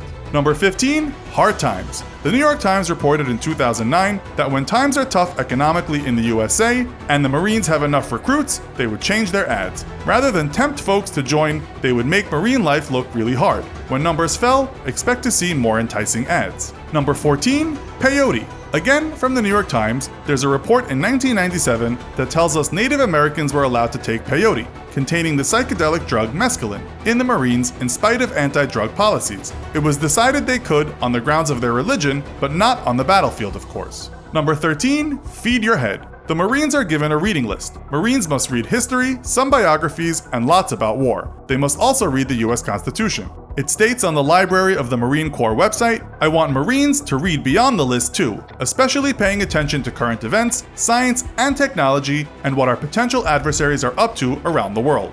Number 12, the drill. A Marine was saved by ad hoc brain surgery, partly using a Black & Decker drill. The surgeon was CNN chief medical correspondent Dr. Sanjay Gupta. In 2007, the doctor wrote in a CNN article, "I remember the day well. It was in April of 2003. A 23-year-old Marine, Jesus Vidana, suddenly fell to the ground, his helmet and head bloodied by a sniper's bullet." Gupta writes that the Marine survived and did well, saying he wouldn't be telling you the story if it hadn't gone that way. Number 11, older than the actual country. The US Marine Corps is actually older than the USA itself, which you should know if you know your history. It was formed one day before the Declaration of Independence. Number 10, talking down the enemy. At the battles for Saipan and Tinian Islands in 1944 during World War II, a US Marine called Guy Louis Gabaldon is said to have convinced 1,300 Japanese soldiers to surrender. How did he do this? After shining shoes on Skid Row and joining a gang, he went to live with a Japanese family when he was 12. He learned the language and their customs. For his efforts, he became known as the Pied Piper of Saipan.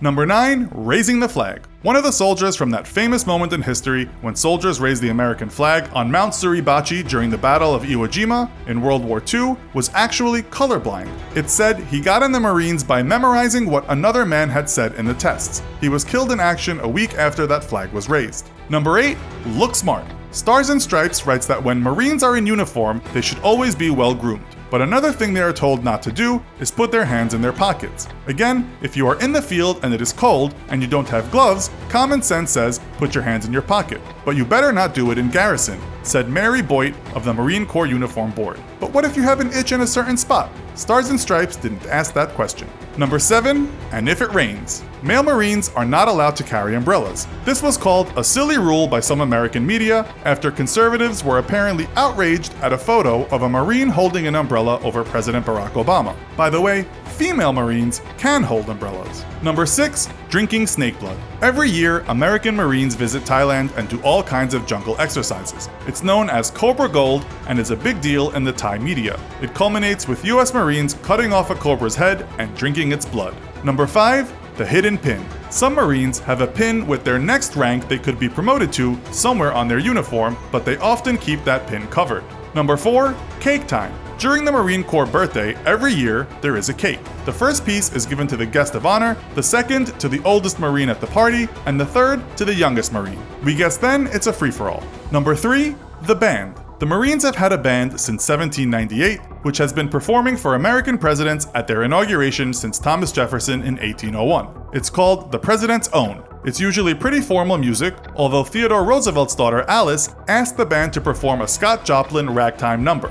Number 2, loss of life. While Marines died in small numbers in the 18th and 19th centuries, it wasn't until World War I's Battle of Belleau Wood that huge numbers died in one battle. It's said around 5,000 Marines died. And finally, number 1, carrying a lot of money around. Star-Spangled Flags wrote in 2017 that these days, each Marine carries about $14,000 worth of gear and equipment, and that's not even including night vision goggles. The Huffington Post writes that top-of-the-range goggles can cost as much as $20,000. They can be much cheaper, but we guess the Marines have the good stuff. It's also said that in the early 2000s, Marines would carry just $2,500 worth of gear.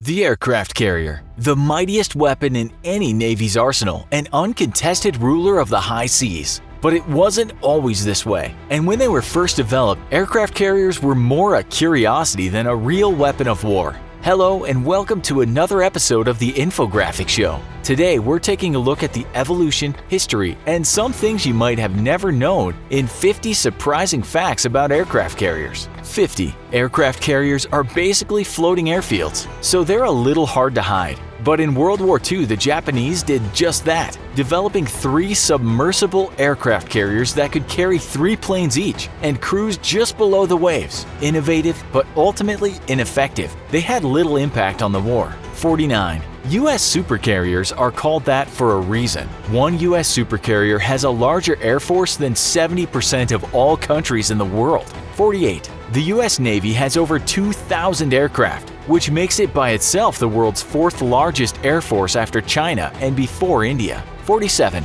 The French have an aircraft carrier named after Marshal of France Ferdinand Foch, who in 1911 was quoted as saying, "Airplanes are interesting toys, but of no military value." 46. Brazilian shipbrokers once tried to sell a retired aircraft carrier, the HMS Vengeance, on eBay for $7 million. 45. The U.S. Navy's newest class of aircraft carrier, the Gerald R. Ford class, costs $7 million a day to operate. 44. The initial price tag of a Ford-class carrier is $18 billion, making it the most expensive warship ever built. 43. Despite being known as having the most technologically advanced military on Earth, the Ford class is the U.S.'s first new aircraft carrier in over 40 years. 42. The Ford-class carriers were all designed using a three-dimensional model, with hundreds of designers, engineers, and planners logging on and working on creating the ship's features from inside the model every single day. 41. Ford-class carriers are 1,090 feet long and displace 100,000 tons, about the same size as the Nimitz class they are replacing, but they will carry up to 900 less crew thanks to automation. 40. Each Ford-class carrier carries up to 90 aircraft and can launch a maximum of 220 sorties per day. 39. A single Ford-class carrier has over 9,800,000 feet of electrical wiring.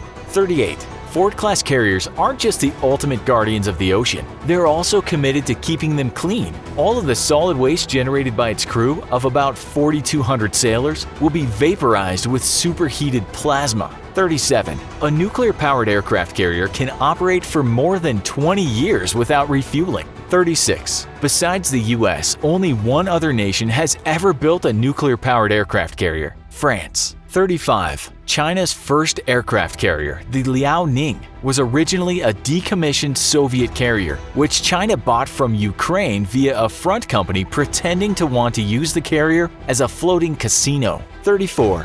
While filming Top Gun, director Tony Scott paid the U.S. Navy $25,000 to have the aircraft carrier turn for one shot in the film, so he could have the sun backlighted. 33. Due to material shortages during World War II, the British experimented with and had serious plans to build an aircraft carrier primarily made out of wood pulp and ice. 32. During the 1970s, the U.S. Air Force experimented with plans to build an airborne aircraft carrier from a Boeing 747. 31. In 1929, Tacoma, Washington got most of its power from hydroelectric dams, but when a drought severely lowered the water levels, an aircraft carrier, the USS Lexington, helped power the city for a month. 30. On May 7, 1957, while docked in Sydney, Australia, a group of University of Sydney students secretly boarded the USS Bennington and successfully made their way to the bridge, where they turned on the PA and announced that the ship had been captured by Sydney University pirates. 29. In World War II, the Japanese Imperial Navy aircraft carrier Shinano was the largest carrier ever built up to that time and was sunk 10 days into her maiden voyage by the U.S. Navy submarine Archerfish. The Shinano remains the largest warship ever sunk by a submarine. 28. An aircraft carrier can desalinate 400,000 gallons of seawater every day. 27. Today, there are actually several varieties of aircraft carriers on active duty across the world's militaries. They include amphibious assault carriers, escort carriers, anti-submarine carriers, helicopter carriers, light aircraft carriers, and super carriers. 26. Airplanes can't take off from an aircraft carrier unless the carrier is moving at around 30 knots so that the wind generated can help them gain lift. 25. The catapults that help launch planes into the air can accelerate a plane from 0 to 186 miles per hour in under 2 seconds, and the pilots describe the feeling as being punched in the face. 24. Supercarriers can cover an area of 4.5 acres, or several city blocks. They're longer than most buildings are tall. 23. An aircraft carrier is powered by up to 4 propellers that measure 20 feet across and weigh up to 30 tons. 22. Each aircraft carrier in the U.S. Navy is designed to last for 50 years. Ford-class carriers are designed to be modular in nature, leaving room for future technology, and could have a lifetime of up to 75 years. 21.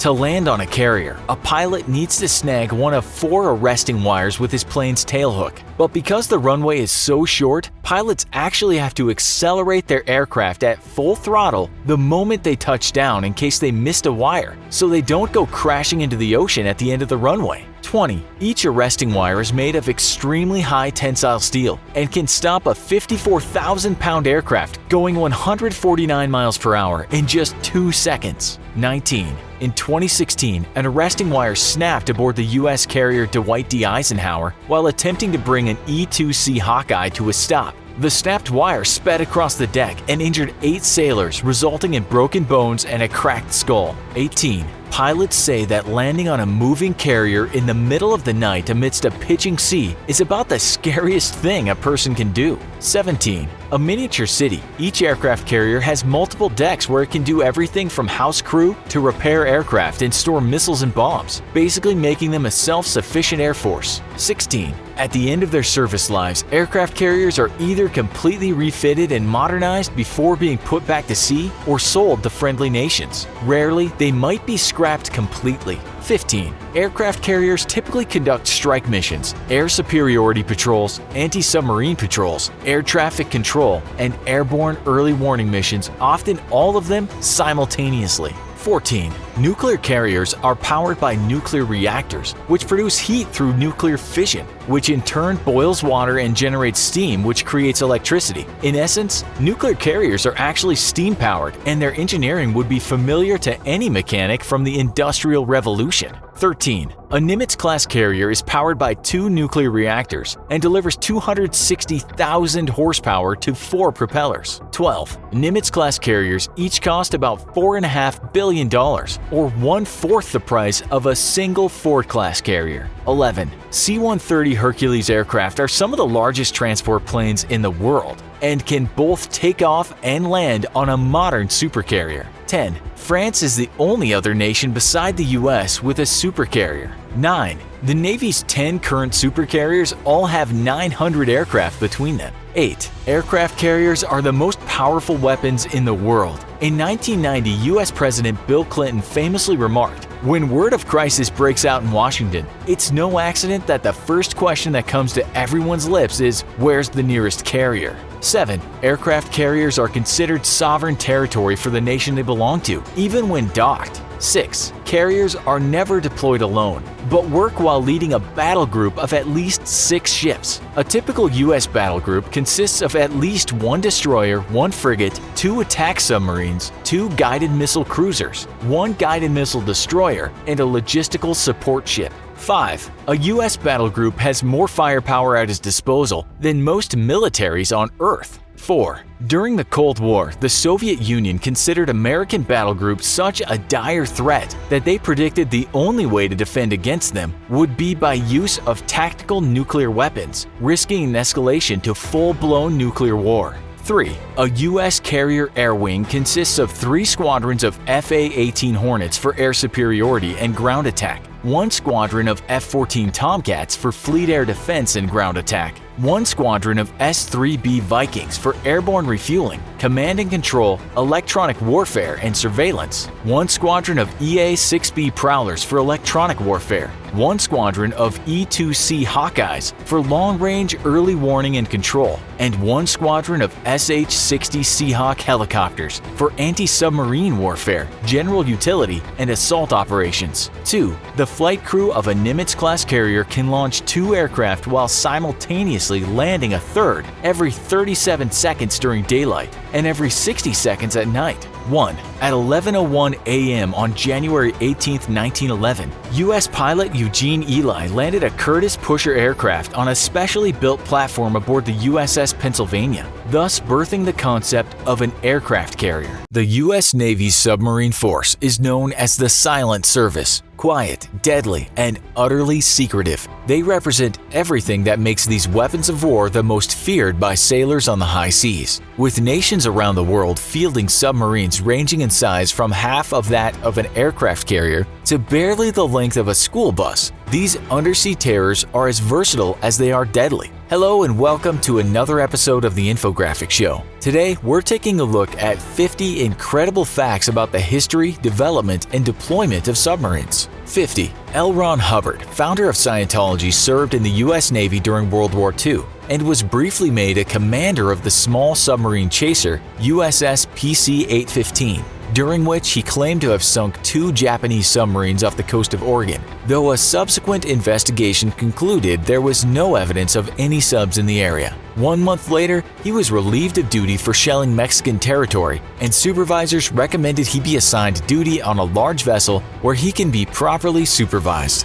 49. In World War II, public weather reports were heavily censored to prevent enemy submarines lurking below the waves from learning about local conditions. A football game in Chicago was covered in fog so thick that the radio announcer couldn't see the field, but he was commended for never once using the word fog or mentioning the weather. 48. In April 1968, a Soviet strategic ballistic missile submarine, the K-129, sunk in the North Pacific Ocean, prompting a massive search by the Soviets. Clued in that the Soviets were likely missing a sub, the U.S. reviewed recordings from their extensive underwater hydrophone network and located the location of the sub's implosion within days. 47. After weeks of a fruitless Soviet search for their missing submarine, the U.S. dispatched their own submarine, the USS Halibut, to the wreck site during the classified Operation Sand Dollar. Using deep submergence search equipment, the Halibut spent several weeks taking over 20,000 close-up photos of the wreck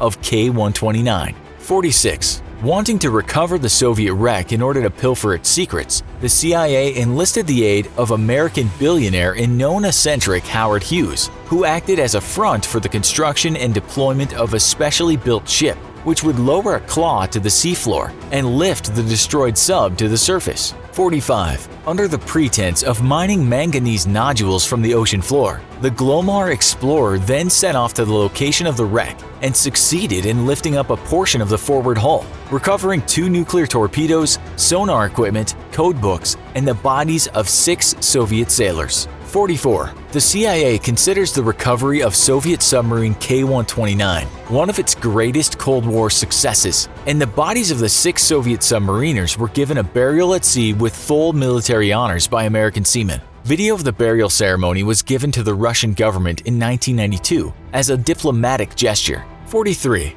The only sinking of a submarine by another submarine while submerged occurred on February 9, 1945. When the Royal Navy submarine HMS Venturer scored a direct hit on the U-boat U-864 off the coast of Norway. 42. In total, 9 nuclear submarines have been sunk around the world, and most remain on the bottom of the ocean floor, with their nuclear weapons and reactors intact. 41. The Soviet nuclear submarine K-429 actually sank twice, once at sea from flooding during a test dive, and then after being raised, sinking 2 years later after flooding while moored. Raised once more, this unlucky sub was finally decommissioned 2 years later, no doubt to the great relief of her crew. 40. Only 2 submarine accidents have ever exceeded 100 onboard deaths: the sinking of the USS Thresher in 1963 and Russia's K-141 Kursk in 2000. 39. The sinking of the USS Thresher was the greatest loss of life from a submarine accident ever. After a pipe joint failed, water burst into the sub and shorted out electrical systems, leading to a loss of power. When the ballast tanks were blown to resurface manually, ice plugged the valves and prevented the sub from rising, causing the Thresher to implode at a depth of about 1,300 to 2,000 feet. 38. Second to the sinking of the Thresher, the sinking of the Russian Navy's Kursk killed 118 sailors. Faulty weldings and poor workmanship led to a leak of one of her practice torpedoes' hydrogen peroxide fuel, which caused an explosion equivalent to 220 to 550 pounds of TNT. After settling at the bottom, a second explosion equivalent to 3 to 7 tons of TNT killed all but 23 of the remaining crew. The 23 survivors later died when their chemical oxygen generator created a flash fire, which consumed the remaining oxygen in the compartment they were sheltering in. 37. In May 2012, a dock worker wanting to get out of work early started a fire aboard the moored USS Miami, which consumed the forward section of the sub. The worker was sentenced to 17 years in prison and fined $400 million,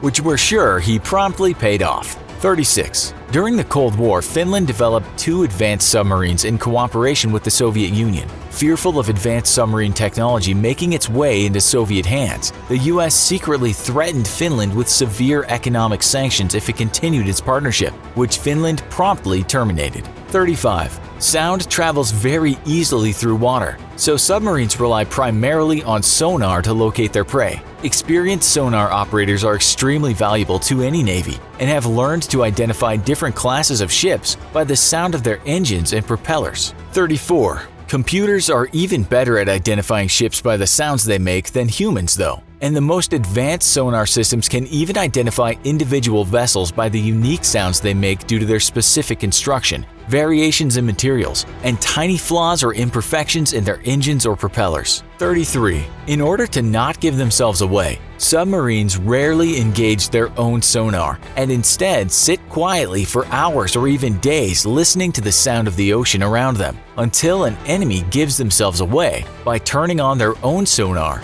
or by the sound of their engines and propellers. 32. When actively looking for an enemy submarine though, LFA sonar is the loudest man-made noise, reaching over 200 decibels. 31. The British HMS Artful is one of the greatest endurance submarines in the world and can stay underwater for 25 years at a time. Its onboard systems automatically produce oxygen and drinking water from seawater. 30. In case of global nuclear war, one of the ways the British nuclear submarine fleet checks to see if the British government is still functioning is to see whether BBC Radio 4 is still broadcasting or not. 29. During the 1960s, afraid that Soviet subs could sever undersea communications cables, which kept the US in contact with its overseas forces, the US deployed a ring of 480 million tiny copper antennas, the length of a stamp and twice the width of a human hair, into space around the Earth. The antennas would help bounce radio signals around the world and thus ensure communications, but were ultimately made obsolete by the creation of the telecommunications satellite.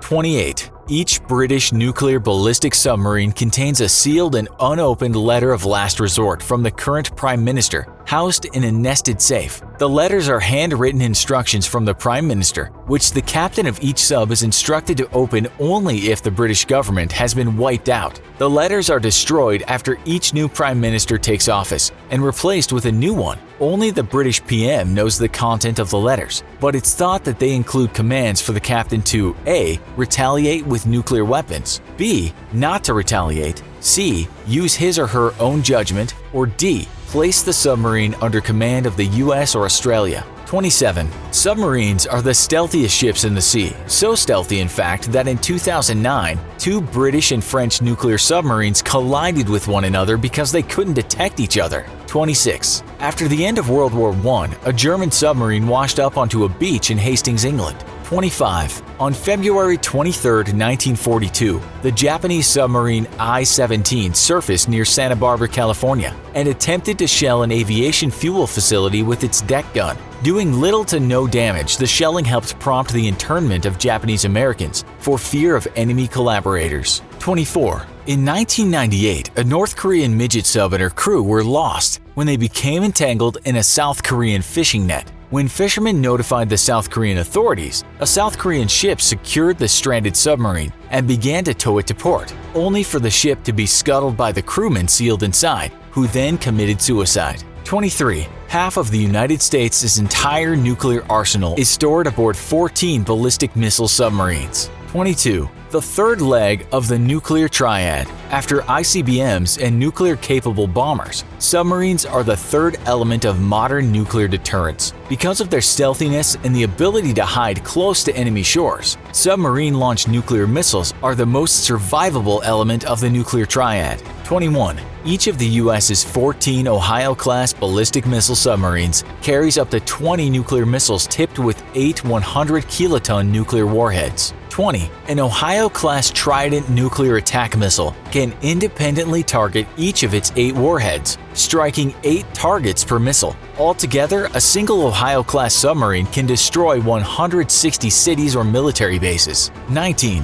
The maximum operating length for an Ohio-class submarine is classified and officially annotated as limited only by onboard food supplies. 18. The largest submarine ever built was the Soviet Union's Akula-class nuclear ballistic missile submarine, with a length of 372 feet, a beam of 45 feet, and weighing up to 13,800 tons. 17. The Akula class is one of the only submarines ever built with surface-to-air missiles as part of its weapons package. 16. The Indian Navy currently leases one Russian Akula-2 submarine, the Nerpa, under a lease program with an option to buy at the end of the lease. 15. In August 2009, 2 Akula-class submarines operated off the east coast of the United States, marking the first known Russian submarine deployment to the Western Atlantic since the end of the Cold War. 14. In August 2012, it was discovered that a Russian Akula-class submarine had operated in the Gulf of Mexico undetected for over a month,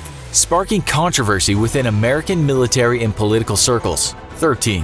One American or Russian nuclear ballistic missile submarine has enough firepower on board to make it the 6th most powerful nuclear power in the world. 12. Unlike their ballistic missile cousins, attack submarines are known as hunter-killer submarines and specialize in anti-submarine warfare and targeting surface ships. Some even have cruise missile capabilities to strike land targets. 11. The first nuclear-powered submarine was the USS Nautilus, deployed in 1955. 3 years later, the Soviets followed suit with their Project 627 Kit-class submarine. 10. On October 1981, a Soviet Whiskey-class submarine ran aground on the south coast of Sweden, prompting an incident known as Whiskey on the Rocks. 9. Near the end of World War II, a German sailor's inability to properly use the toilet led to the sinking of submarine U-1206 and the capture of her crew. 8. On Friday the 3rd, 1986, Soviet submarine K-219 suffered a catastrophic explosion in one of its missile tubes. As the captain struggled to save the ship, the nuclear reactor, which should have automatically shut down, failed to do so.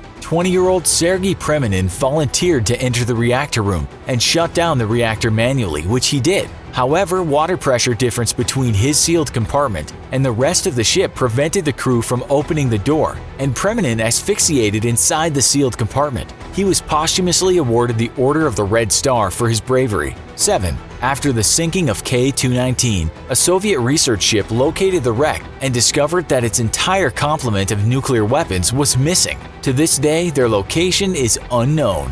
6. During the Cuban Missile Crisis in 1962, American ships located a Soviet submarine near the coast of Cuba and dropped signaling depth charges meant to force the submarine to surface, running too deep for radio communication and thinking that war may have already broken out above them. The 3 senior officers aboard voted to authorize launch of the sub's nuclear weapons in accordance with operating instructions. One officer, Vasily Arkhipov, was the single vote that prevented the unanimous decision required, and thus saved the entire world from nuclear Armageddon. 5. On January 25, 1995, a team of US and Norwegian scientists launched a 4-stage sounding rocket off the northwestern coast of Norway, inadvertently following an air corridor which American ICBMs would use en route to Moscow. The rocket appeared on radar as a US Navy submarine-launched Trident missile, fearing a high-altitude nuclear attack meant to cripple Russian radar in preparation for a full nuclear strike. Russia's nuclear forces went on full alert, and the Russian nuclear football was brought to the Russian President Boris Yeltsin,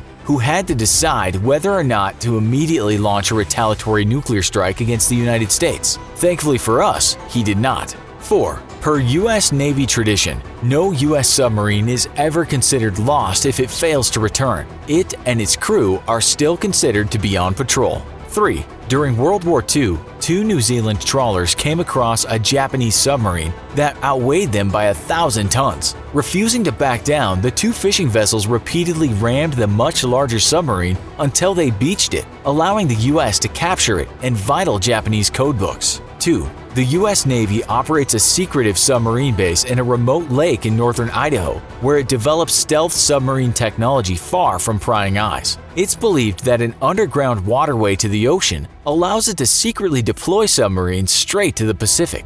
1. British submarines fly the Jolly Rogers to honor submarine tradition. Everyone knows about World War II, but you don't know everything. Here are 50 insane facts about the largest war in human history. Number 50. The war before the war. In the 1930s, the world was still scarred by the brutal First World War, and few Western nations wanted any part of another future conflict. But they wouldn't have a choice because the future Axis powers were already brewing plans. Imperial Japan had been building its territory for a while, and its biggest move came in the Sino-Japanese War of 1937. This war between China and Japan went on until the end of World War II and raised many eyes around the world just about how ambitious Japan actually was.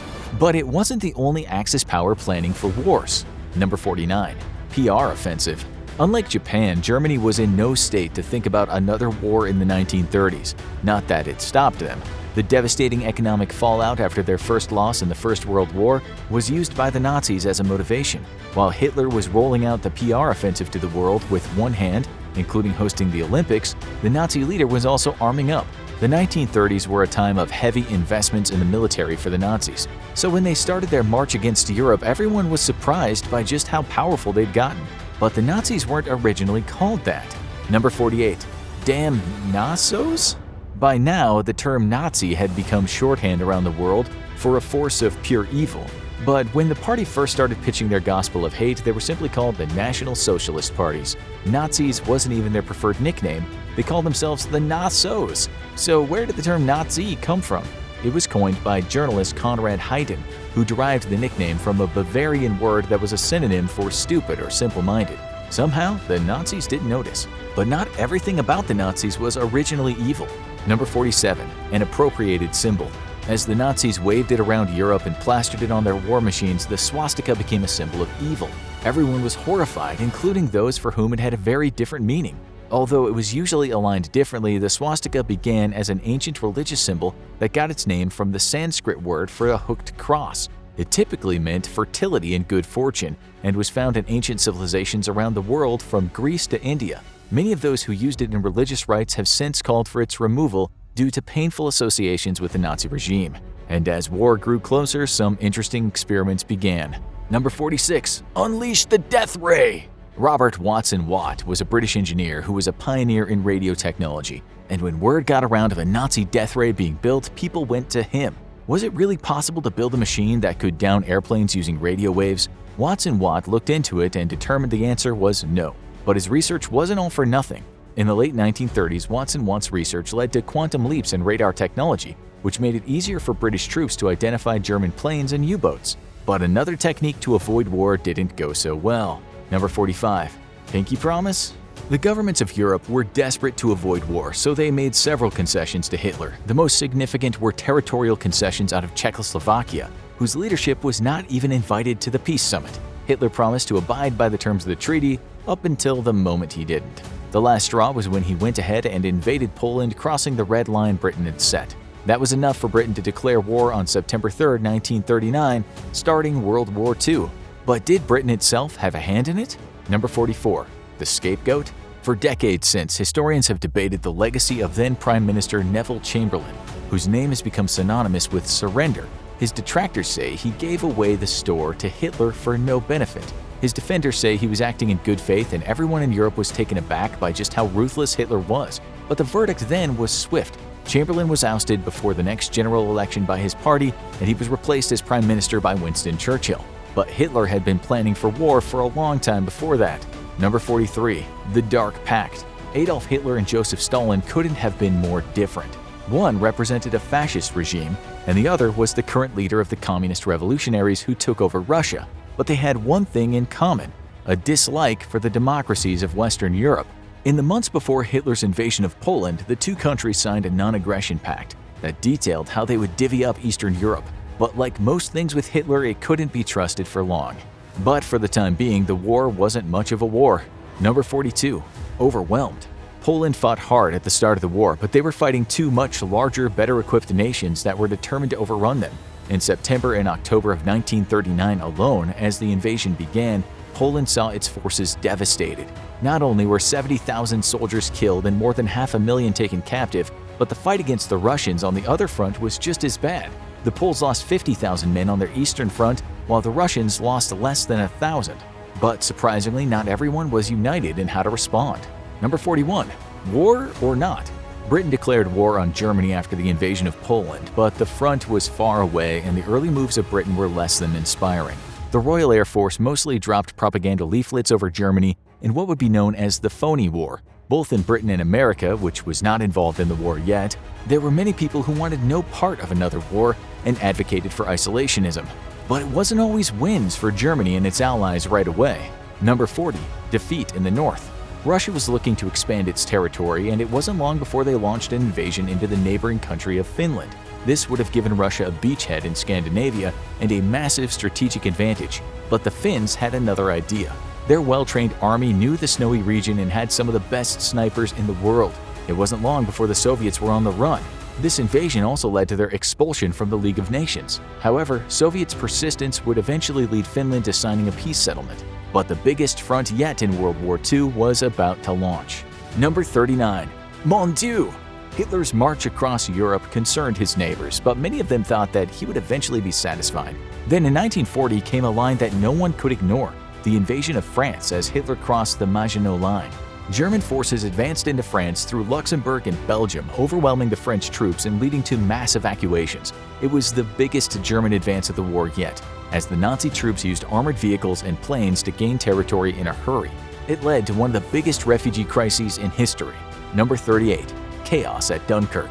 With the German troops advancing fast and many British soldiers stationed in the north of France, Allied command decided they had to evacuate and fast. There weren't enough boats and the army capabilities were limited, especially with the German troops having trapped troops on the mainland. The evacuation effort would eventually be known as the Miracle of Dunkirk, because over 8 days, over 300,000 troops would be evacuated on a fleet of over 800 vessels, many of them civilian ships. But the crisis was only beginning. Number 37. The Flood. France, Belgium, and the Netherlands were all invaded in 1940 and all fell quickly, which led to a massive influx of refugees fleeing Nazi tyranny. Over 8 million civilians fled their home countries, seeking new homes in Allied or neutral nations, but many wound up in displaced person camps and struggled to survive. While conditions weren't easy and overcrowding was a problem in many places, especially with the countries on war footing, some refugees were eager to enlist and turn the tables on the Nazis. And as the Nazis marched across Europe, things on the home front weren't any better. Number 36. Holy War. Hitler was a narcissist, and the Nazi dictator wanted to be praised everywhere. Something that raised his ire was the fact that the Roman Catholic schools in Germany didn't have his picture on the wall. Who was this Jesus guy that they kept everywhere instead? Hitler's persecution of Catholics intensified in Germany, and eventually he turned his eye to the man in charge, Pope Pius XII, who in the latter days of the war had issued condemnations of Hitler. Hitler consulted with a general about occupying Vatican City and killing the Pope, but the general was so shocked he tipped off the Italians instead. There were few institutions the Germans weren't trying to destabilize. Number 35. Money, money, money. Hitler had an interest in weakening Britain's economy to make it harder for them to fight in the war. In 1939, he came up with a scheme to cause hyperinflation in his hated enemy with an unlikely weapon: counterfeit cash. He enlisted prisoners at a German concentration camp and put them to work creating countless fake bills of the British pound. A whopping $132 million worth in that day's money, over $6 billion today. When introduced into the British economy, it caused brief fluctuations, but not the total chaos he hoped for. But not all of Hitler's schemes seemed to work out for him. Number 34. Shocking. Simply shocking. Hitler was obsessed with the purity of German culture and cracked down on any expression he deemed degenerate. Books were burned en masse, and creators of art thought unpatriotic were arrested. Connoisseurs of the arts were displeased, so Hitler decided to shock everyone by holding an exhibition of banned art called degenerate art. A massive collection of over 650 books, paintings, and sculptures were put on display, and the public came en masse to stare, far more than the number of people who visited approved Nazi art galleries. It wasn't the only time Hitler embarrassed himself. Number 33. The perfect baby? Hitler was also fixated on the purity of the German race, plastering propaganda posters with images of blonde, blue-eyed children, which was ironic given that he was a dark-haired Austrian, but no one was going to tell him that. He even started a campaign in 1935 to find the perfect Aryan baby as a symbol of the country. His propaganda minister, Joseph Goebbels, was put in charge of the search, and oddly chose a brunette child whose photo was submitted to him by Hans Bahlen, a prominent photographer. Bahlen was an anti-Nazi activist who had submitted the photo of a Jewish child as a way to sabotage the Nazi campaign. It worked a little too well, as the girl's family had to flee to Latvia. Art had a powerful impact on those campaigning against the Nazis. Number 32. The Great Dictator. Across the Atlantic Ocean, the thought of getting involved in World War II wasn't very popular. The United States had a strong isolationist bent, and many people campaigned against the intervention. The news media wasn't covering many of Hitler's atrocities, and those trying to raise attention didn't have much luck. But there was one exception, the legendary silent film star Charlie Chaplin. The anti-Nazi activist had no luck getting studios to fund his anti-Nazi satire, The Great Dictator, so he funded it himself at great cost. Hitler was reportedly not pleased to be portrayed as a buffoon. But a far bigger name was working the other side. Number 31. The Pilot. While the America First movement had a troubled past, with many of its members coming from groups that were initially loyal to Nazi Germany, the isolationists found hope in a celebrity champion, Charles Lindbergh, the famous pilot who was one of the country's most famous German Americans. Many people even tried to convince him to run against President Franklin Delano Roosevelt in 1940, with polls showing that he was the Republicans' best candidate. He eventually decided against a run. A celebrity with no political experience deciding to run for president? Crazy talk! The war was about to intensify and bring in new fronts. Number 30. Take to the skies. After the fall of France, Nazi Germany turned their attention toward Britain. A ground invasion would have been challenging against the fortified island nation, so Hitler focused on bombarding the British into surrender. But that turned out to be more difficult than expected thanks to the Dowding system. Crafted by RAF Commander-in-Chief Hugh Dowding, it set up a reporting system that let the British respond to air attacks faster. This would streamline the process of passing information between the ground and the air and foiled many Nazi attacks, but it couldn't foil all of them. Number 29. On the Run. As the Blitz hit London and other English cities, everyone had a role to play to ensure their survival. Many of the men went off to war, while women were left to take on many of their old responsibilities. As for the children, many parents didn't want them anywhere near the city. One stray bomb could wipe out an entire family, so parents frequently sent their children to live in the countryside for the duration of the bombing, with relatives if they had them, or a willing host family if they could find them. This was famously the setup for the C.S. Lewis novel The Lion, the Witch, and the Wardrobe. But Britain looked like a heavy underdog at first. Number 28. Outmatched. Britain had never fought an extensive air war before, and its initial fleet wasn't the most impressive in the world. They had around 3,700 planes in the RAF to start, with less than half of them being high-speed fighter aircraft. By comparison, the Luftwaffe had almost 4,200 total aircraft, including over 1,000 fighter planes and almost 1,000 bombers. This allowed them to hit Great Britain more frequently, hoping to pound them into submission. The reality, though, was rather different. Number 27. The Victor. While the island nation suffered heavy losses, including a single brutal day when they lost 39 aircraft and 14 pilots, Britain's defense systems were far more accurate than Germany's attacks. Ultimately, they survived the attack and persisted, while Germany suffered far heavier losses in the Battle of Britain. While the British lost over 1,500 aircraft and over 500 air crew, plus over 1,000 other casualties, the Axis forces lost hundreds more planes and suffered over 3,000 dead. And the war was about to change again. Number 26. New fronts. It was the middle of 1941, and the German bombing of Britain had failed to cause the nation's surrender. So naturally, the perfect thing for Hitler to do was open up a huge and brutal new front on the war. On June 22, 1941, German forces invaded the Soviet Union in what would be known as Operation Barbarossa. Why did Hitler decide to take this risk? What many consider to be the biggest blunder of the war. It was all about his obsession with race. Russia had a lot of land, and Hitler thought it'd be great real estate to fill with German citizens instead of those supposedly inferior Russians. And it wasn't the only time Hitler picked a fight he didn't need to. Number 25. A costly declaration. It was the most famous moment of the war, a day of infamy. The Japanese forces, looking to deter the United States from interfering in the conquests in the Pacific, had attacked Pearl Harbor and devastated the United States naval fleet. The U.S. immediately declared war on Japan in retaliation, and those advocating against war switched their strategy to urging the US to stay out of the European front. But they wouldn't have that chance because almost immediately, Germany declared war on the United States in solidarity with its ally Japan. And just like that, Hitler had made himself another enemy that would arrive on the European battlefield. US soldiers were on their way, but fighting wasn't the only way to die in such a conflict. Number 24. The first casualty. Who was the first US soldier to die in World War II? Surprisingly, it wasn't in combat.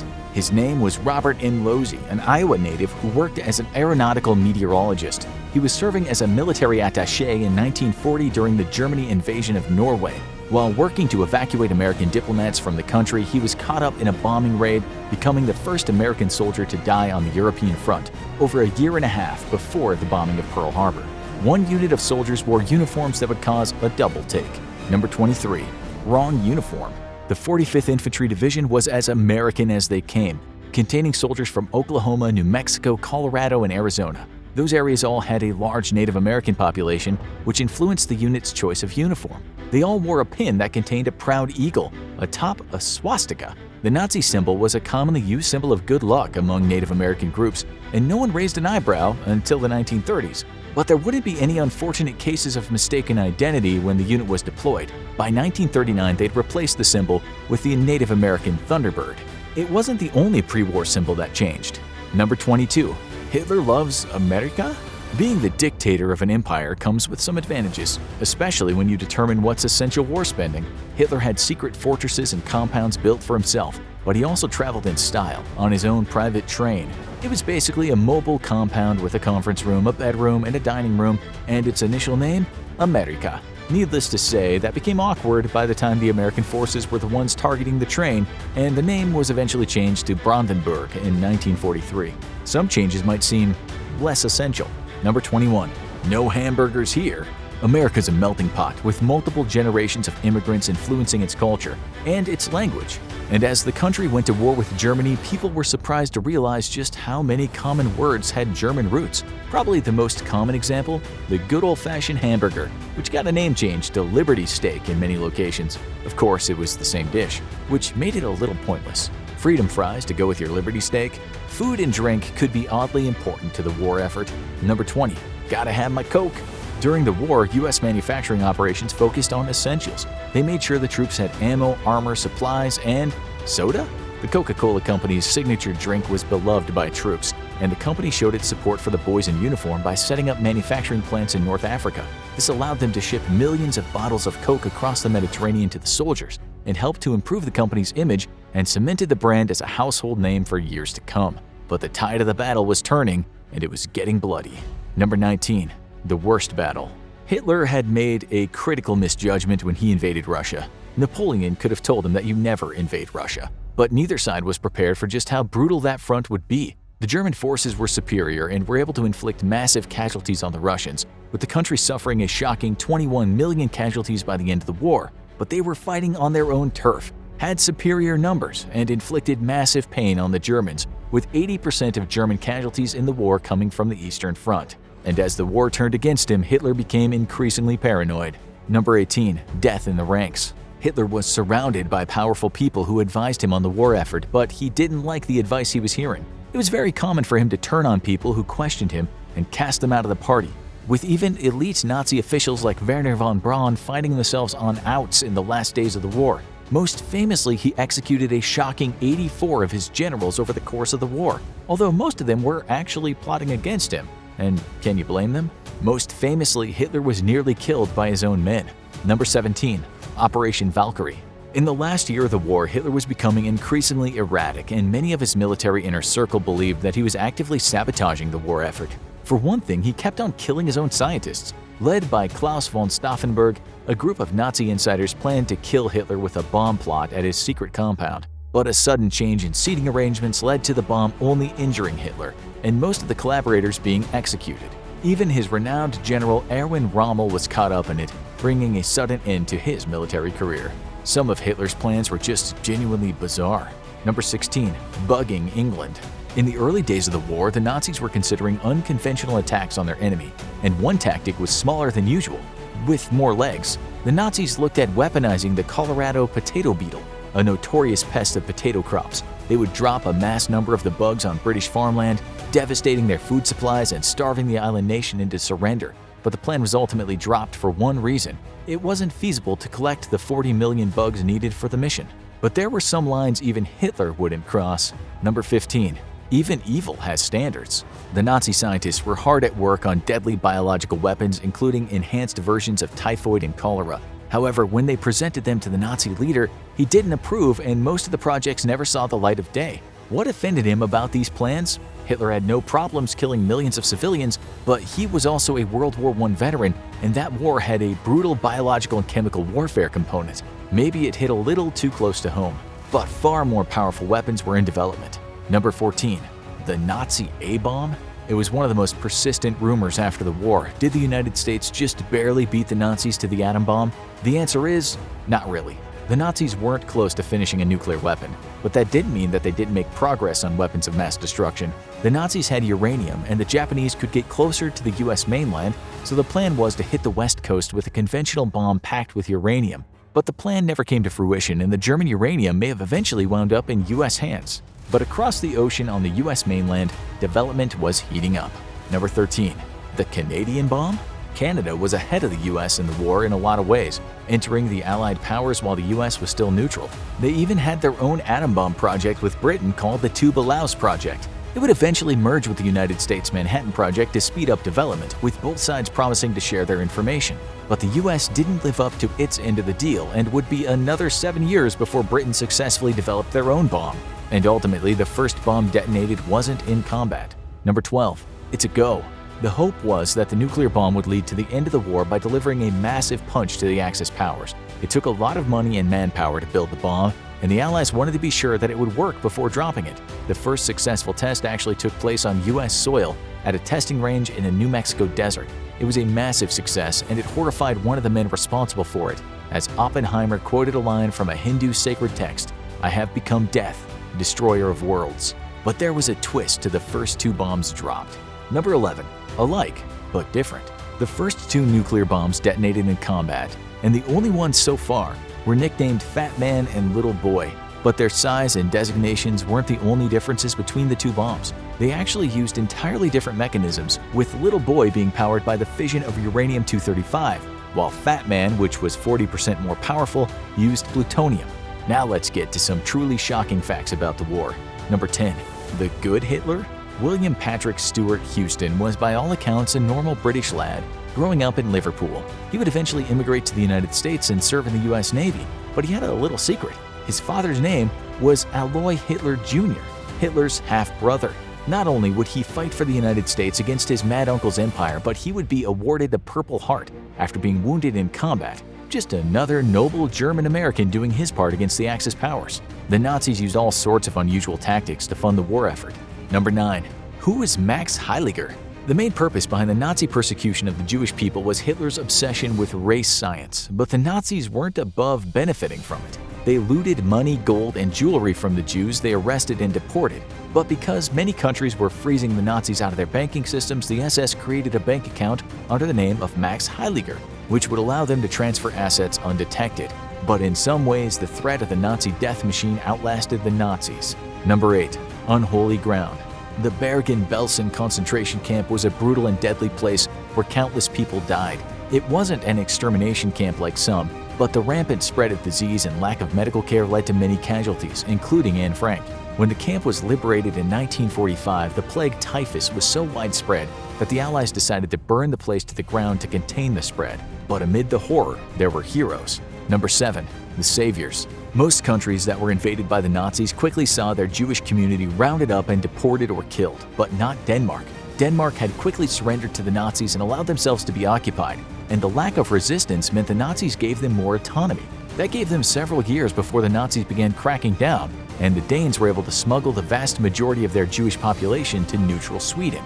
But sometimes, all it takes is one good man. Number 6. The heroism of Sergeant Edmunds. The Nazis were notorious for violating the laws governing prisoners of war, especially when it came to Jewish soldiers. When they captured American troops, they would demand the Jews among them be singled out so they could be taken to concentration camps or killed. but they hadn't met Master Sergeant Roderick Edmonds.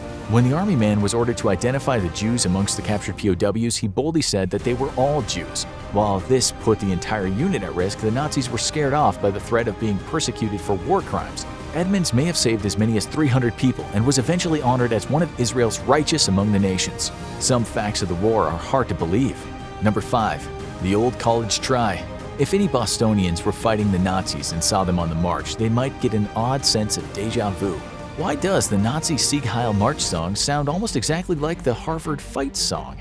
That's because the composer actually attended Harvard University, and amid the Nazis' many crimes, a little plagiarism probably wasn't high on anyone's list. And for some, the war went on and on. Number 4. The Peace That Wasn't. If the war hadn't ended when it did due to the collapse of Nazi Germany and the strikes on Japan, it's likely there would have been a new front as the Soviet Union invaded Japan.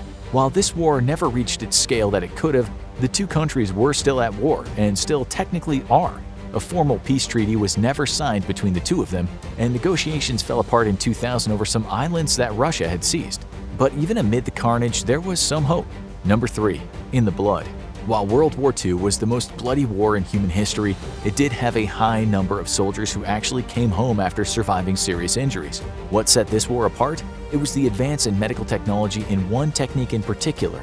Blood transfusions had been around for a long time, but they were consistently used in combat for the first time in this war, and it saved many lives. And in the fog of war, things got weird. Number 2. The Parachuting Nazi. The year was 1941, and Germany was still confident about victory. So confident, in fact, that they sent one of their top men to the UK to negotiate Britain's surrender. Rudolf Hess, Hitler's deputy, parachuted into Scotland intending to return a hero, and instead was promptly arrested. He was kept as a prisoner of war for the rest of the war until he was sent to Nuremberg to answer for his crimes, where he received a life sentence. But the heroes of World War II included some surprising names. Number 1. The Big Guns. Is this a list of soldiers or a marquee? World War II had a massive draft, and many of Hollywood's most famous names wound up strapping on their army greens. Among the people who would later become famous or took a break from the movies included Walter Matthau, Peter Fonda, David Niven, and Christopher Lee. One name surprisingly absent: All-American cowboy John Wayne, who was excused due to a football injury. Known as the workhorses of modern militaries, helicopters are an indispensable tool of war. Whether ferrying equipment and troops around, scouting a battlefield, or raining death down upon the enemy, helicopters have proven their worth time and time again. Combining incredible agility, speed, and firepower, the modern combat helicopter is a weapon to be feared. Hello and welcome to another episode of the Infographic Show. Today we're taking a look at 50 incredible facts about combat helicopters, their culture, and history. 50. Around the world, combat helicopters are referred to as air cavalry because they fulfill the role of cavalry from bygone eras. Agile, speedy scouts, and quick response fire support, just where it's needed most. 49. In the U.S. Army, helicopter pilots honor their cavalry heritage by being the only career field in all the U.S. military that is authorized to wear the old cavalry-style hat as part of their uniform. 48. U.S. Air Cavalry's special hardware is actually called the Cavalry Stetson, named after John B. Stetson, inventor of the world-famous cavalry hat. 47. U.S. cavalry officers' Stetsons are actually not authorized by standard uniform policy by the U.S. Army, but it's up to each individual unit commander to authorize their wear, along with boot spurs. 46. On April 1, 2011, as part of an April Fool's Day joke, the U.S. Army released an official statement that said all current headgear across the entire U.S. Army would be replaced by the Stetson, and included Photoshop pictures of soldiers wearing the Stetson and even a military working dog wearing one. 45. The two parts of the word helicopter are not actually heli and copter, but rather helico, meaning spiral, and pter, meaning one with wings. 44. During the Vietnam War, U.S. Army officer Hugh Thompson prevented the deaths of hundreds of Vietnamese civilians by placing his helicopter between the civilians and approaching U.S. infantry. threatening to open fire on the soldiers. The event came to be known as the My Lai Massacre and ultimately saw between 300 and 500 civilians dead and wounded at the hands of U.S. soldiers. 43. On a lighter note, in 1990, the Galapagos Conservancy launched Project Isabella, declaring an all-out war on 100,000 invasive goats in the Galapagos Islands, which were driving Galapagos tortoises extinct. Their plan was to use snipers picking off the goats from helicopters, and it worked to great effect. 42. Australia's wedge-tailed eagle is so fiercely territorial and fearless that it will attack helicopters and small planes to defend the skies around its nest. 41. During the 1993 Battle of Mogadishu in Somalia between US and UN forces and Somali warlords, helicopter pilot Michael Durant was taken hostage after his chopper was downed by an enemy RPG fire. Knowing he had been captured, US Army helicopters flew over the city, playing AC/DC's Hell's Bells on external speakers. It was Durant's favorite song, and after the song played, it was followed by a voice saying over a loudspeaker, "Mike, we won't leave here without you." He was freed 11 days later. 40. In 1974, a U.S. soldier stole a helicopter and flew to the White House, hovering over the South grounds. A Secret Service sniper shot and injured him, forcing him to land. Ultimately, he served 1 year in prison and earned a $2,400 fine for his stunt. 39. The Coast Guard once trained pigeons to help find people lost at sea. They sat in a dome attached to the helicopter and pressed a lever after spotting life preservers or debris. In initial trials, they had a stunning 90% success rate. 38. In 1975, $10 million worth of Huey helicopters had to be pushed off the flight deck of the USS Midway and into the ocean to make room for an emergency landing of an aircraft loaded with Vietnamese evacuees on board. 37. In 1986, United Way released 1.5 million balloons into the Cleveland sky to raise money for charity. The stunt choked the surrounding airspace with so many balloons that Coast Guard helicopters couldn't reach an overturned fishing boat, resulting in 2 deaths. 36. The bolt holding the rotor blades onto the helicopter's body is known as a Jesus nut. It is the only single point of failure that would lead to a crash. 35. In 2007, Iraqi insurgents used EXIF data from a picture taken of freshly arrived Apache helicopters to find their exact coordinates, and then launched a mortar attack on them, destroying 4 choppers worth a total of $30 million. 34. Helicopters are used in cherry farming to dry the cherries off with a rotor wash after it rains, so they don't soak in too much water and explode. 33. The Mir mine in Russia is so deep, helicopters can be sucked in by the downward airflow. 32. The famous raid on Osama bin Laden's compound in Pakistan was carried out by 2 formerly secret and heavily modified stealth Black Hawk helicopters with 2 Chinook backups. Flying low and with classified stealth materials built into the hulls, the helicopters were nearly impossible to detect on radar. 31. The classified stealth and electronic countermeasures aboard the modified Black Hawk helicopters added so much weight to each chopper that the additional weight of the U.S. SEALs who boarded them and their equipment was calculated down to the ounce. 30. The most famous helicopter raid in history, the Bin Laden raid, was done without alerting Pakistani authorities of the incursion for fear the Pakistanis would tip Osama bin Laden off. For years, the US had known that Pakistan had been playing both sides of the conflict and suspected they were secretly hiding bin Laden. 29.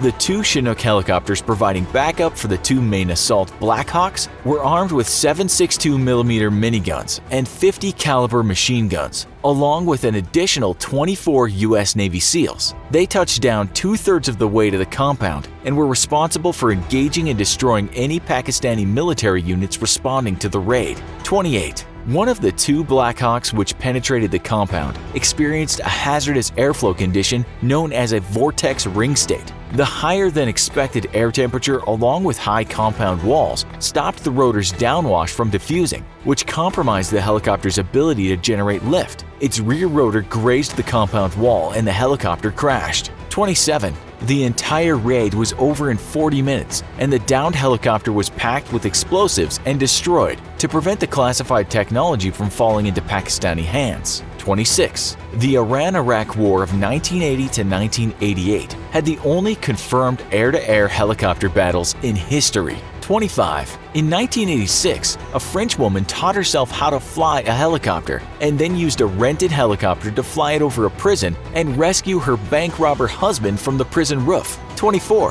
In 1985, Philadelphia police dropped 2 bombs on a house from a helicopter during an armed standoff. The bombs started a fire that killed 11 and destroyed 60 homes. 23. In 2009, a Japanese whaling fleet used a sonic weapon against a helicopter full of conservation activists who were recording their whaling activities. 22. The US has 5 times more helicopters than any other country in the world, and as many heliports as every other country combined. 21. Many anti-vehicle mines can be jerry-rigged to function as anti-helicopter mines. The mines are concealed in very shallow dirt holes and have additional shrapnel which strikes the helicopter's body and rotors. 20. The Soviet-built Ka-50 is one of the only helicopters in the world with an ejection seat. The rotor blades are blown away by explosives milliseconds before the ejection seat's rockets ignite, preventing the pilot from literally becoming mincemeat. 19. The Ka-50 also features a counter-rotating rotor underneath the main rotor, which eliminates the need for a tail rotor assembly.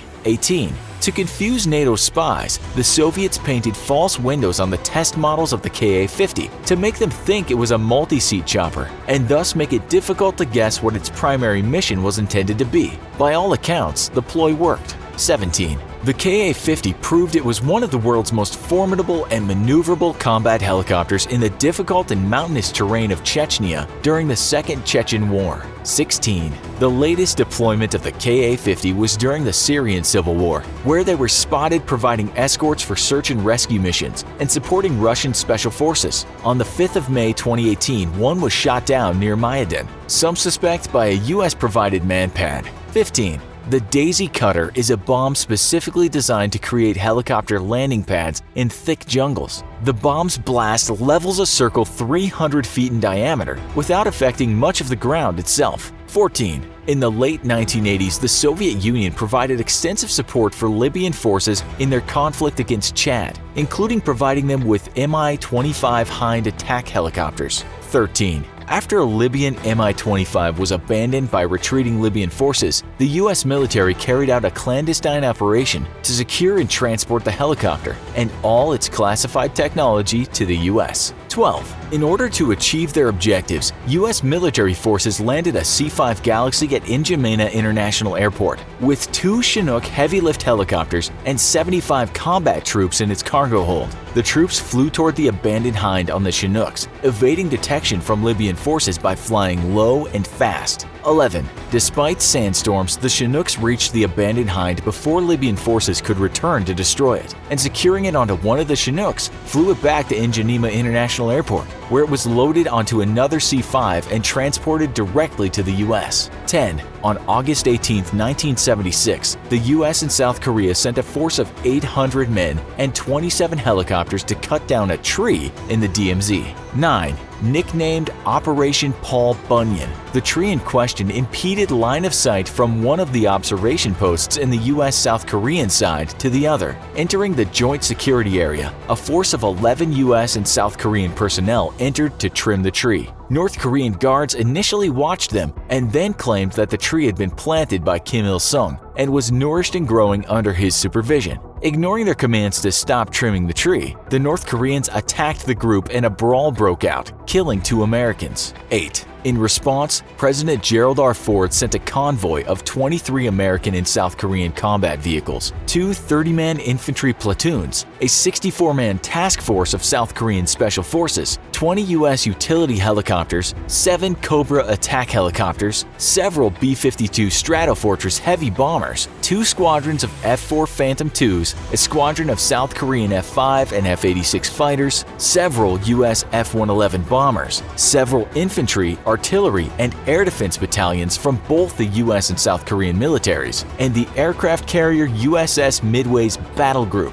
The tree was cut down without incident. 7. American intelligence analysts monitoring North Korean tactical radio nets reported that the accumulation of military force blew their minds. 6. In 2005, a man landed a helicopter on the summit of Mount Everest, and then to prove that he didn't just get lucky the first time, he did it again 2 days later. 5. While developed for the U.S. Army, the Apache attack helicopter is fully capable of operating from aircraft carriers at sea. 4. The first American female combat helicopter pilot was Gwen Shallow, who would go on to implement new and advanced weapon systems after her experiences flying combat missions in Bosnia. 3. One of the most important tools in America's war on terror, Apache helicopters are widely feared by ISIS forces for their ability to find and target even lone individuals in the middle of the night with their advanced night vision and thermals. 2. The Battle of Karbala during the U.S.'s second invasion of Iraq was the most difficult battle the Apache helicopter has ever faced. A force of 31 Apaches was tasked with crippling the Messina division of the Iraqi Republican Guard, but flew into a planned ambush in a built-up residential area. Despite this, Apaches suffered only a single loss and completed their mission objectives. Heavily damaged but victorious, all but one Apache made its way back home, with one pilot having been wounded and bleeding out, yet still managing to safely land his chopper at home base. 1. The U.S. Apache is the most successful attack helicopter in history, with over 2,000 having been built in its lifetime, more than almost any other military aircraft in the world. Los Angeles, 1942, just a few months after the devastating attack on Pearl Harbor. Panic was in the air. People imagined another attack, but this time on the City of Angels, a place which was churning out aircraft with impressive speed. Folks envisioned the Hollywood Hills on fire, people fighting in the streets, and then it came, that fateful day. February 25th, coastal radar picks up an unidentified flying object about 125 miles west of Los Angeles. Oh God, the radar technician thinks. It's heading straight for the city. Half an hour later, and more radars pick up the object. Air raid sirens fill the air. Citizens of LA watch in horror as anti-air artillery and 50 caliber rounds fire above their heads. The Japanese are here, they think. They imagine their houses on fire, their windows being shot to pieces. This was the Battle of Los Angeles, and we imagine many of you have never even heard of it. It's just one fact of many you're going to hear today as part of a history lesson that will blow you away. Settle in, secure your position, and watch the facts fly by. Number 50, Battle of Los Angeles continued. Okay, so we couldn't just leave it there. You're thinking, there was a Battle of Los Angeles and no one even told me about it. I must have missed that bit in my high school history class. It's not quite as it seems. It's certainly true that people feared that the Japanese might move an aircraft carrier closer to the USA and start an invasion from there. In Oakland, schools were closed because of this fear. There were blackouts too. In Seattle, businesses were smashed up by angry mobs because they left their lights on, making them a bullseye for fearsome Japanese bombers. The situation got hairier. On February 24, 1942, when U.S. naval intelligence warned that an attack might be imminent. At 2:25 a.m. the next day, the sirens sounded and a blackout was ordered. The 37th Coast Artillery Brigade started firing 50 caliber machine guns and anti-aircraft shells. Imagine being there. Imagine seeing that as you rubbed your sleepy eyes early in the morning. But nothing came. Not one Japanese plane was spotted. Buildings and cars were damaged and 5 people died, 3 in car accidents related to the chaos, and another 2 people's hearts gave out during that very stressful hour of hearing gunfire. The next day, the headlines were all about this Los Angeles attack, or non-attack. But what had actually happened? Some media said war nerves, and others called it a false alarm. But the people were rightly concerned. Was there something the government wasn't telling them? They had to wait to get answers. After the war ended, the Japanese stood up and said, "Hey guys, we never went anywhere near Los Angeles, you were all tripping." To cut a long story short, that flying object had been picked up by radar and was an off-course weather balloon. The Battle of Los Angeles had been part panic, part missing balloon. Some folks said the object was an alien UFO, but we won't get into that today. Number 49. Okay, so that was more of a story than a hard fact. And there will be many more insane stories, but let's have a look at some facts too. The US Army is massive, absolutely massive. In total, it contains around 1.4 million personnel, a few more people than the country of Estonia. But it's not the biggest army, that would be the North Korean Army, at around 2.2 million personnel. Number 48.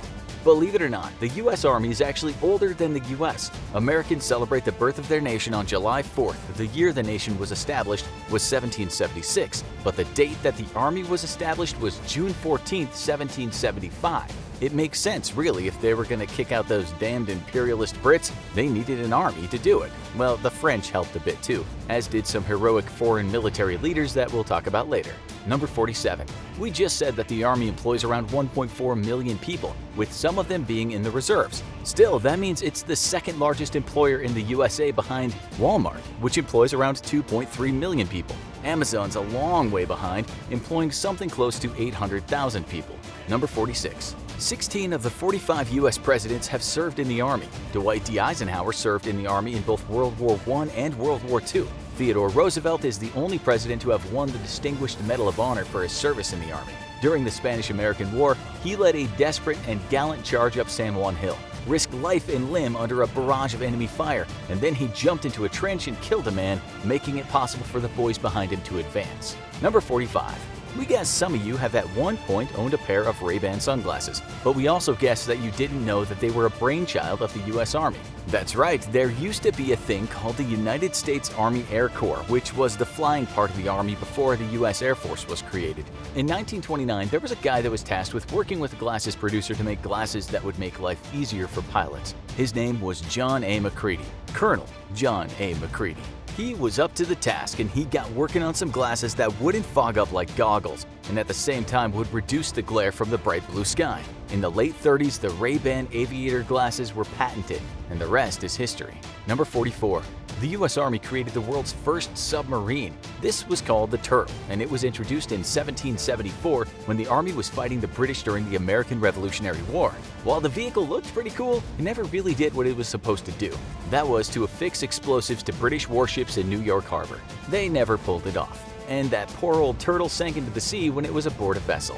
Number 43. It's thought that about 2.1 million soldiers fought for the Union during the Civil War. What's maybe surprising is that about a quarter of them were immigrants. If you count the sons of immigrants that fought, then it's closer to half the Army's population.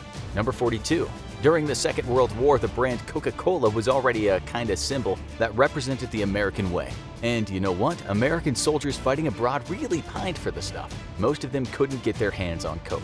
Coca-Cola Company President Robert W. Woodruff heard about this and decided it wasn't good enough, so he made a promise. He told soldiers that wherever they were, they would be able to get a Coke for the cost of 5 cents. But he needed the help of General Dwight Eisenhower to get the Cokes to them. Together, they cooked up a plan to get those addictive cans of tooth-rotting liquid to the soldiers. Coca-Cola opened up a bunch of plants overseas, but it went one step farther when it introduced people called technical observers. These Coke workers wore Army uniforms and looked the part, but they weren't actually military. They were only there to make sure that the plants were built and the soldiers got their fix. It actually boosted morale a lot, with one soldier writing this letter. Dear folks, you'll never guess what I had to drink this evening. Not whiskey, not gin, not cavados, not beer, but good old-fashioned Coca-Cola, in a bottle that's made to fit the hand. Suffice it to say, Coca-Cola did okay out of the deal too. It had entered Europe and it wasn't about to leave. Number 41. There are some sources that will tell you that the US Army pioneered modern guerrilla warfare, but that's debatable. A lot of armies could claim that, but it's certainly true that the man named General Francis Swamp Fox Marion was an excellent guerrilla warfare tactician. This guy, also credited with being the man that led the first special forces in the US, got his nickname because he'd take militiamen into the swamps where they'd wait in hiding for loyalists and British regulars. They didn't fight the regular old way, but would jump out of the swamps and kill. His men, who weren't paid and supplied their own arms and sometimes food, frightened the hell out of the enemy. So we don't get into trouble, we should also add that he was despised by many and criticized for being more than harsh to his men and someone who committed many atrocities. Number 40. From the years 2006 to 2020, 17,645 active duty personnel died while serving in the U.S. Armed Forces. Number 39. 53,402 soldiers died during combat in World War I, and most of those served in the Army. Number 38. The war that saw the most deaths in the U.S. was the Civil War. When you count Union soldiers as well as Confederate soldiers, the number of deaths is between 755,000 and 800,000 victims. That makes it the worst war that U.S. soldiers have ever fought in. Okay, now for something even more surprising. Number 37. The US Army used to use the swastika as a symbol. You heard that right. The 45th Infantry used to pin it on their sleeves, but they only did that to honor their Native American brothers in arms. What you have to remember is that before Adolf Hitler hijacked the symbol, it was used for thousands of years in many different cultures, and it was a symbol of good luck. For instance, in Sanskrit, it means conducive to well-being. That's why you can still see it today all over Asia, something that surprises less educated travelers. It won't surprise you though, because now you know where it came from. Needless to say, when Hitler started using it, the 45th Infantry dropped it. Number 36. Batteries. The US Army needs them, and any soldier will tell you that they weigh quite a bit. You see, if you want to go on a mission, you need to power stuff. It takes around 400 pounds of batteries for 30 men going on a 3-day mission. You can actually find a slew of articles talking about the Army's battery problem. Number 35. In the late 1960s, the Army introduced something called the walking truck, or if you want to get technical, the cybernetic anthropomorphous machine.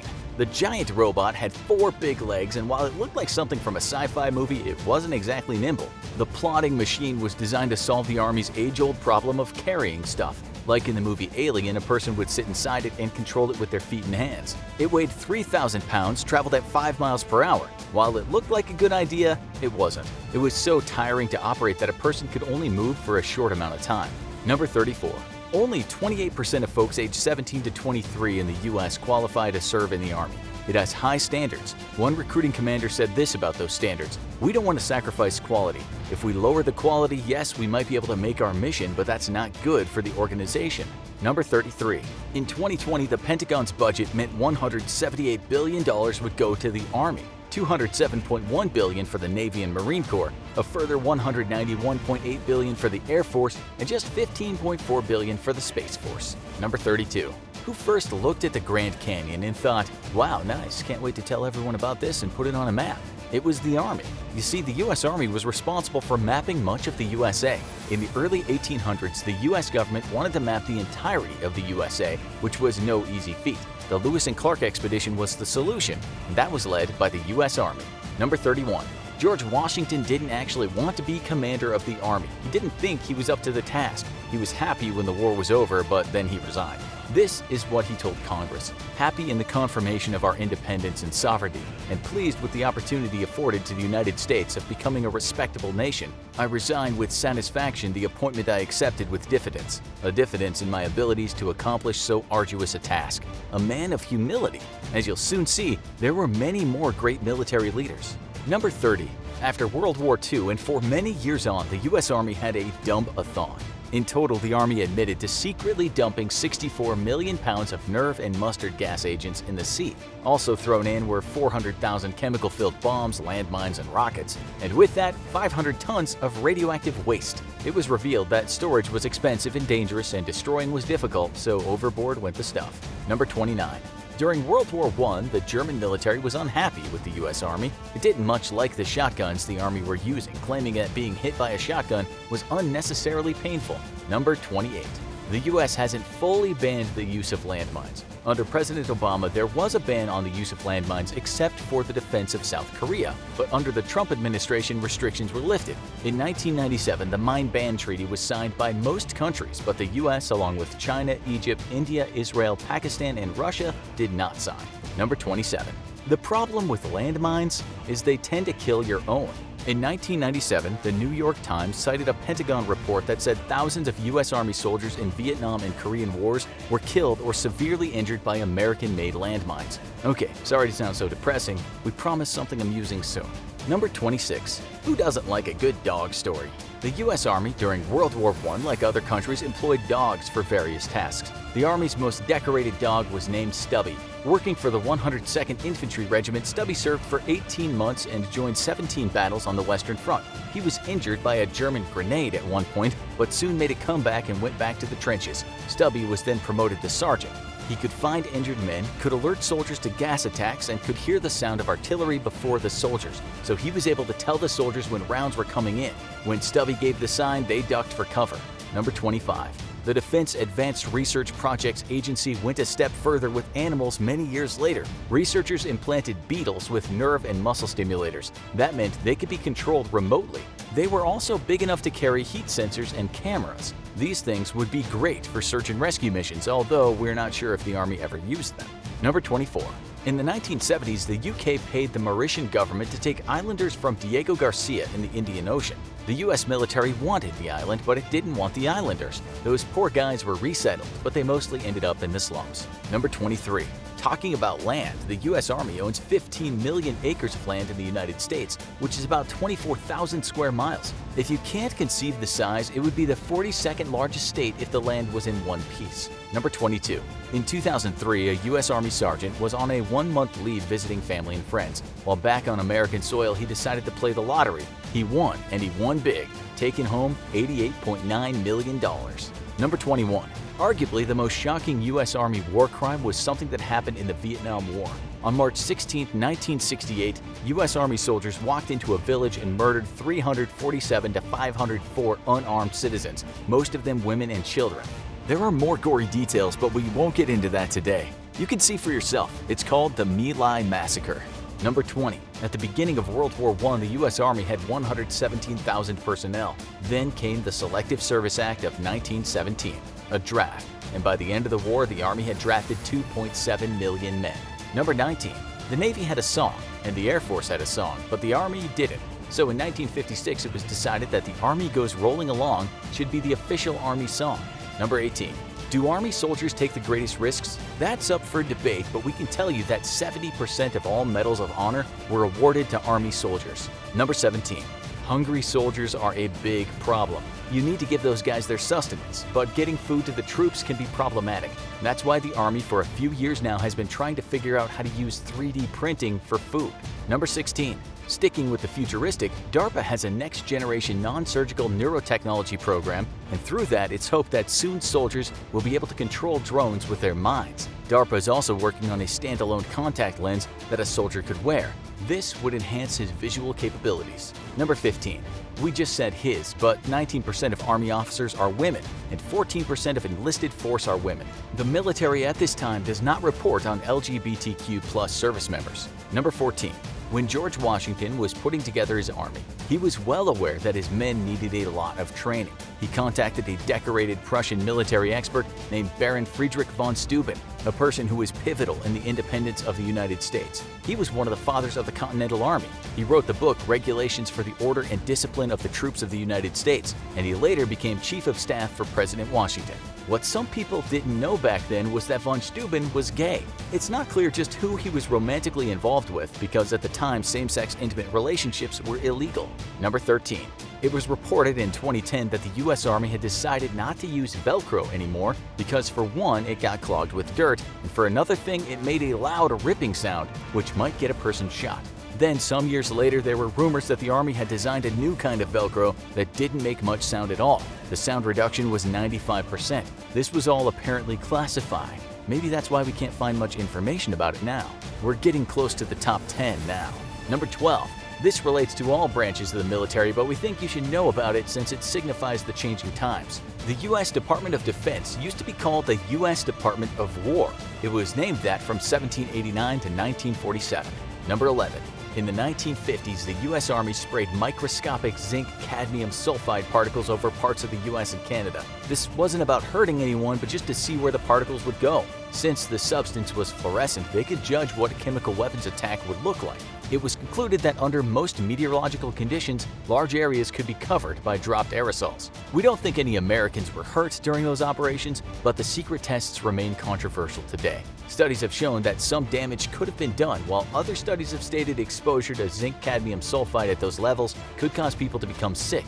Still, some of the critics have said using the U.S. as a testing ground was perhaps not great. Number 10. Operation Big Itch has to be one of the best covert operation names. This happened at the Army's Biological and Chemical Weapons Testing Facility called Dugway Proving Ground.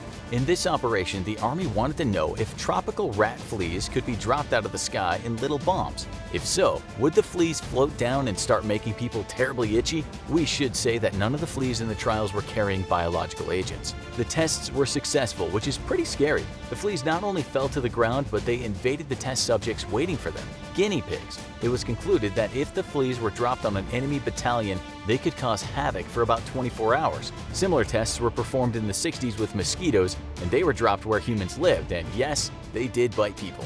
Number 9. Okay, the last of the secret tests. In 1966, the US Army wanted to know if it was possible that an American subway could be hit by a poisonous gas attack.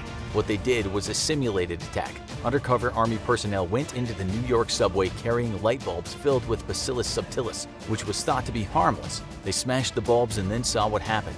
An Army report later said a large portion of the working population in downtown New York City would be exposed to disease if one or more pathogenic agents were disseminated covertly in several subway lines at a period of peak traffic.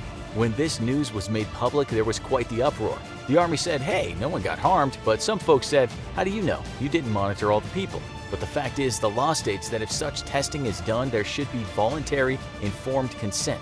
Doctors now say that Bacillus subtilis is a pathogen that can make people ill, but there is little chance it could kill someone. Number 8. The US Army has in its own arsenal something called dense depleted uranium bullets. If you hit an armored vehicle with one of them, it can pierce the armor, and then the vehicle will catch fire. It's one way of blowing something up. Number 7.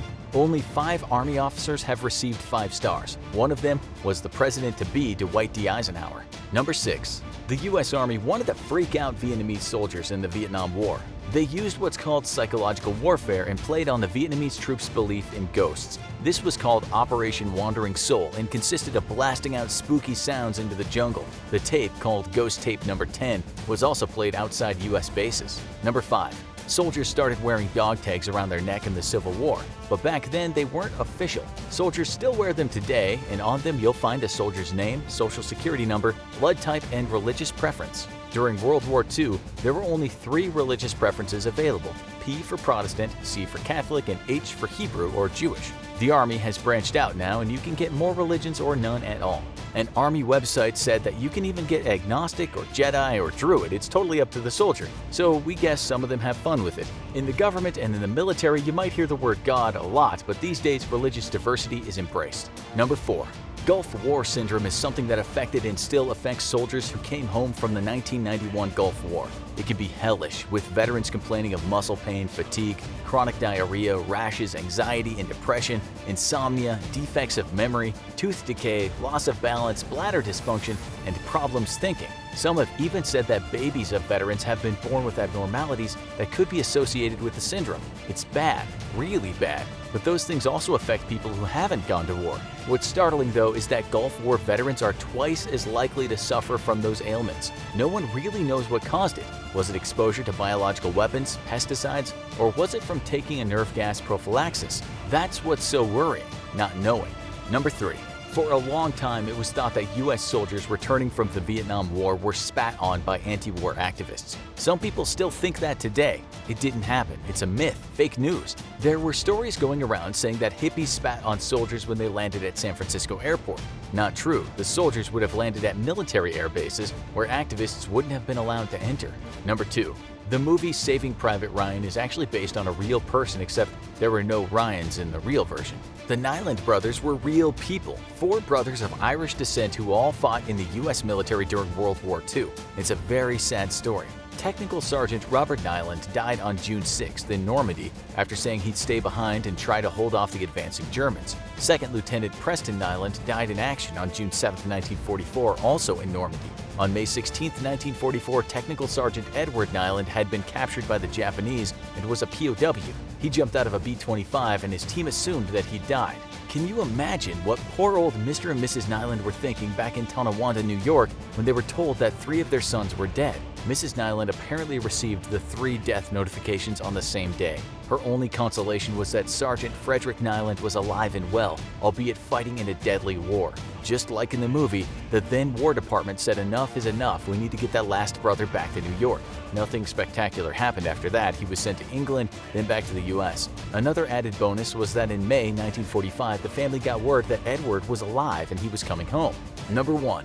Okay, here we are at number 1. We thought a fitting fact here would be to tell you how difficult it is to join the Army. Here it goes. You must be from the US, and you must be age 17 to 34. If you're 17, you'll need your parents' permission. You'll need that high school diploma, and you can't have more than 2 dependents. If you tick all the boxes, then you can go and have a military entrance processing station medical exam. You're not in yet. Now you'll have to take the Armed Services Vocational Aptitude Battery exam. A couple of questions we saw on a practice exam were how many moons does Saturn have and how long is the small intestine? They aren't easy questions since Saturn has named and unnamed moons and various sources give different answers. As for the small intestine, it can be anything from 10 feet to 35 feet.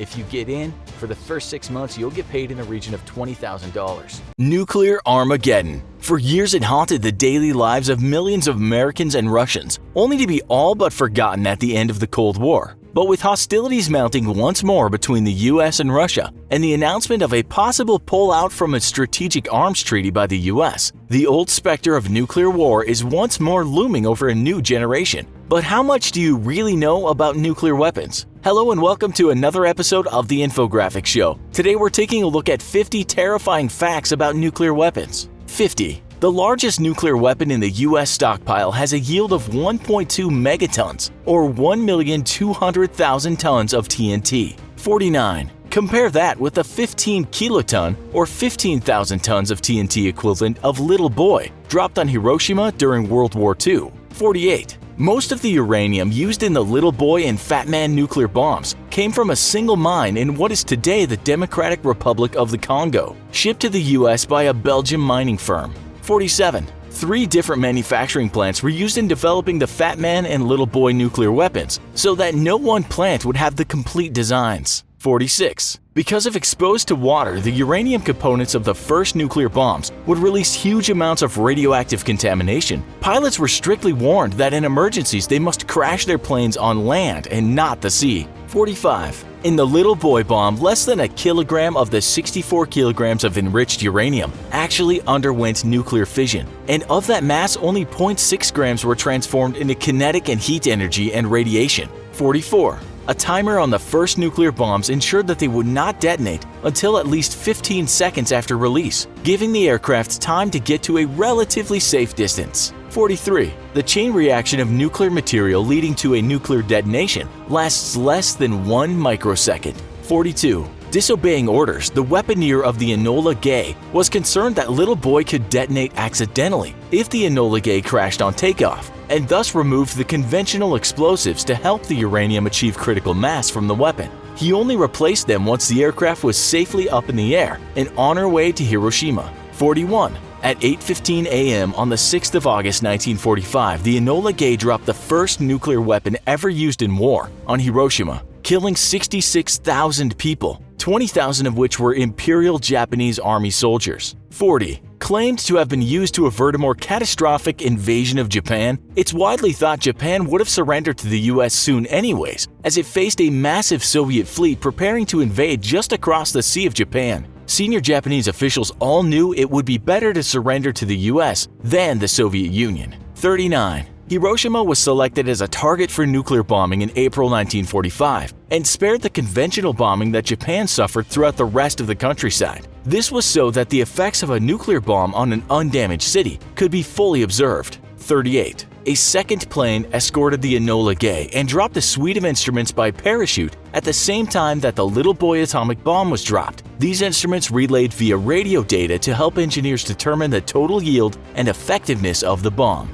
37. The fiery blast from a nuclear bomb is the result of local air being superheated by X-rays and sending out a pressure wave in all directions. 36. The fireball from the Hiroshima bombing was 1,200 feet in diameter and had a surface temperature of 10,830 degrees Fahrenheit. That's hotter than the surface temperature of the sun. 35. Shadows from people near the epicenter of the blast at Hiroshima were permanently burned into the sides of buildings and the pavement. 34. The Hiroshima bombing created a firestorm 2 miles in diameter. At Nagasaki, a southwest wind pushed fires away from the city and didn't let them become so severe. 33. The true death count of victims at Nagasaki and Hiroshima were impossible to calculate, as many victims and all evidence they had ever lived were immediately vaporized or cremated by the fires. 32. Surprisingly, there was little radioactive fallout from either the Nagasaki or Hiroshima blasts. Fallout is typically created from dust and ash from a bomb crater that is contaminated with radioactive products from the bomb.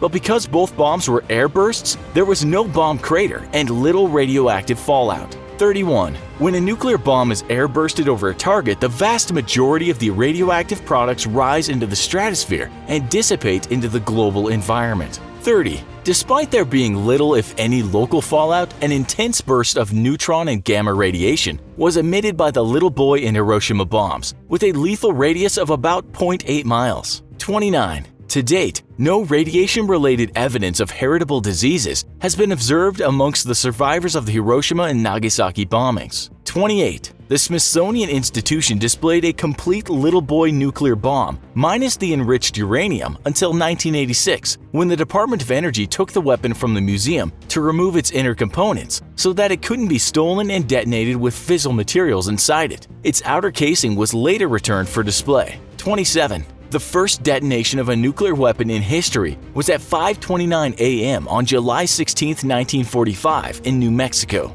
26. Producing the fissile isotopes uranium-235 and plutonium-239 for use in just a few bombs was so difficult that it took up 80% of the entire Manhattan Project's budget. 25. Without the technological breakthroughs of the Manhattan Project, producing just 1 gram of enriched uranium would have taken 27,000 years. Maybe it would have been best if they had failed. 24. The security detail at the Trinity test site where the first atomic bomb was tested originally brought horses to help patrol the vast desert, but the distances proved too great and instead resorted to jeeps. The horses were kept so the soldiers could play polo when off duty. 23. The base camp at the Trinity test site was accidentally bombed twice because of its proximity to a bombing range and its secrecy, but with no casualties. 22. The scientists at the Trinity test site worked out of a ranch house that had been bought by the government when it acquired the land. The master bedroom of the house was then turned into a clean room for assembly of the core of the first nuclear bomb. In that bedroom, at least, is literally where the boom boom happened.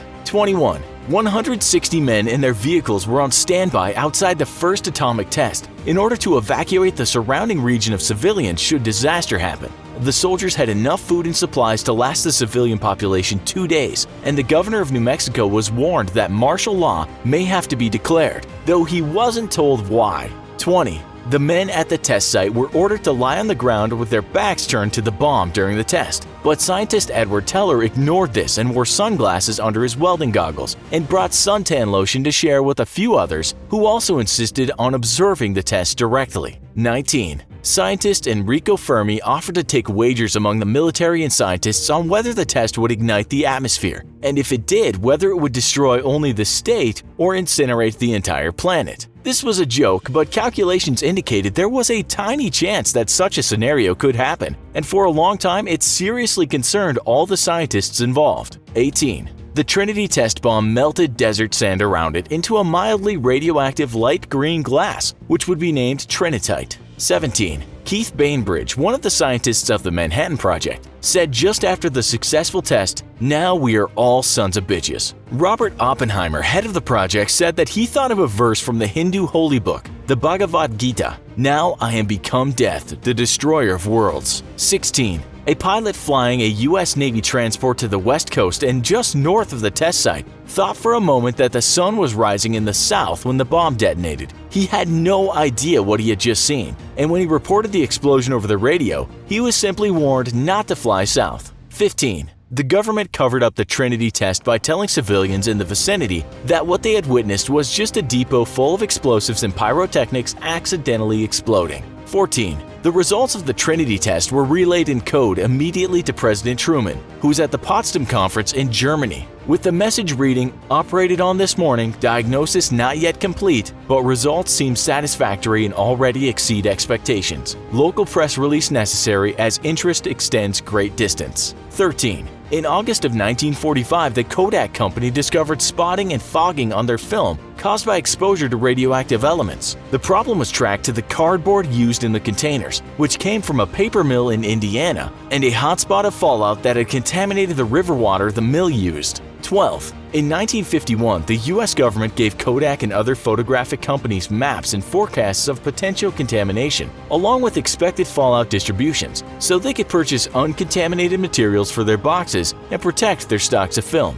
11. In 1961, a U.S. Air Force B-52 broke up in midair over Goldsboro, North Carolina, and released 2 hydrogen bombs. Neither detonated upon hitting the ground, but if they had, each one would have had 260 times the destructive power of the bomb dropped on Hiroshima. 10. Colorado, Montana, Nebraska, North Dakota, and Wyoming are home to the U.S.'s entire ICBM fleet, which lie in missile fields that span several square miles each. 9. In the 1950s, the U.S. developed a tactical nuclear weapon which weighed 51 pounds and could be fired from the back of a Jeep. It was named the Davy Crockett and was meant to be used against Soviet tank forces in Germany. 8. Just 8 kilograms of plutonium are needed for a nuclear weapon. Something many intelligence and security agencies around the world fear is well within the reach of major terror groups. 7. 11 nuclear bombs have been lost by the U.S. in accidents and never recovered, all of them in the ocean. 6. If under nuclear attack, the U.S. president would have just 12 minutes to order a counterattack before incoming missiles destroyed the bulk of U.S. forces. 5. At any one time, 12 Ohio-class ballistic missiles are actively patrolling the world's oceans, ready to unleash their nuclear arsenals in the case of war. 4. The United States protects 31 nations with its nuclear umbrella, all of NATO, Japan, South Korea, and Australia. A nuclear attack against any of these nations will elicit an immediate response by the U.S. 3. The U.S. maintains 200 B-61 nuclear gravity bombs deployed at forward bases in Europe for use by U.S. and NATO air forces. 2. During the Cold War, the U.S. maintained up to 950 nuclear weapons in South Korea. 1. Since 1945, there have been 520 atmospheric nuclear explosions, with 8 of them being underwater, for a total yield of 545 megatons, and 1,352 underground explosions for a total yield of 90 megatons. Many of us have been lucky enough to grow up without Cold War fears of a nuclear holocaust happening at any moment. And though the international climate today is far better than it was back then, simmering hostilities are threatening to boil over.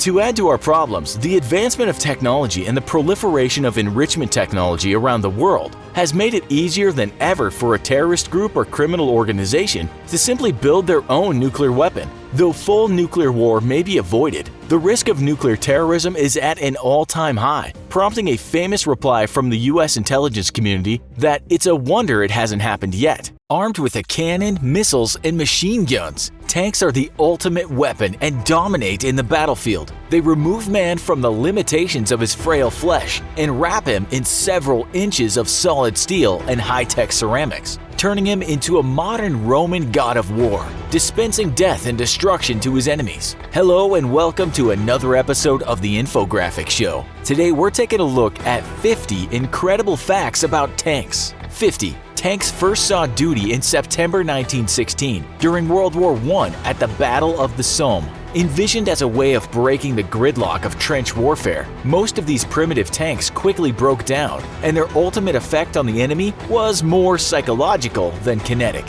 49. Tanks got their name from the British. During their development, the Brits took to calling the massive machine tanks to make any German spies think that they were building massive water tanks to provide water to troops. 48. The very first tank, the Mark I, weighed 26 tons and was armed with 57mm guns. It had a top speed of 3.7 miles per hour. 47. A modern American Abrams M1A2 tank, by comparison, weighs 68.7 tons and is armed with a 120mm cannon. It has a top speed of 41.5 miles per hour. 46. Tanks were categorized by gender depending on their armament during World War I. Male tanks had cannons and female tanks had machine guns. 45. Despite their terrifying presence on a battlefield, early tanks were not particularly effective. By the end of the 4th day of the Battle of Amiens in 1918, the British Tank Corps, which had consisted of over 500 tanks, was left with only 6. 44. Britain and France manufactured a total of 6,506 tanks during World War I, while Germany built only 20 between 1916 and 1918. 43. The smallest tank ever made was the French Renault UE Cheniette, just under 9 feet long and 4 feet tall. 42. The largest tank battle in history was the Battle of Kursk in July 1943. An estimated 23,000 tanks and over 4 million men took part. And at the end of the battle, the Germans lost 350 tanks versus 800 by the Russians. 41.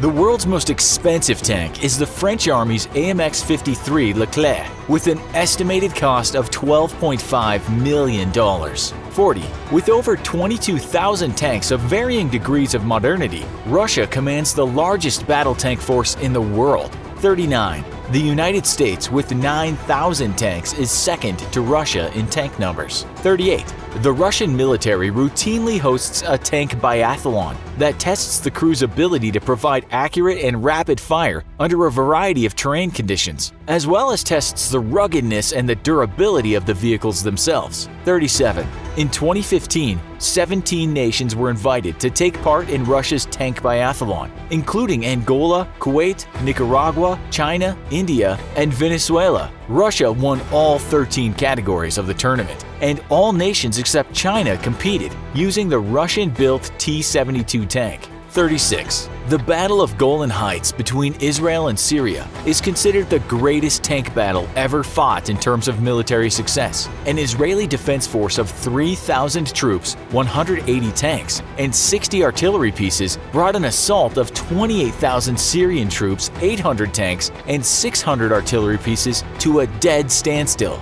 35. Russia's T-54 and T-55 series of tanks are the most widely produced tank models in the world. Debuting in 1943, over 100,000 have been built, and their most recent use came during the Libyan Civil War in 2011. 34. The most technologically advanced tank in the world is widely believed to be the US's M1A2 Abrams, with a host of communications, surveillance, and electronic defense and countermeasures. 33. Russia's T-90 tank is equipped with the largest cannon in the world, at 125 millimeters. Russia's next-generation T-14 Armata, however, also has a 125 millimeter cannon, but can be upgraded to a 152 millimeter cannon in the future for some serious power. 32. The Battle of 73 Easting during the First Gulf War in 1991 is considered the last great tank battle of the 20th century and pitted Iraq's elite Republican Guard forces against the US's 1st, 2nd, and 3rd Armored Divisions. 31. Despite being widely feared for their expertise, even amongst American commanders, the battle was nearly completely one-sided against Iraq's Republican Guard forces, with Iraq suffering up to 1,000 killed and wounded, 1,300 prisoners taken, 160 tanks destroyed, 180 personnel carriers destroyed, 12 artillery pieces destroyed, and 80 wheeled support vehicles destroyed.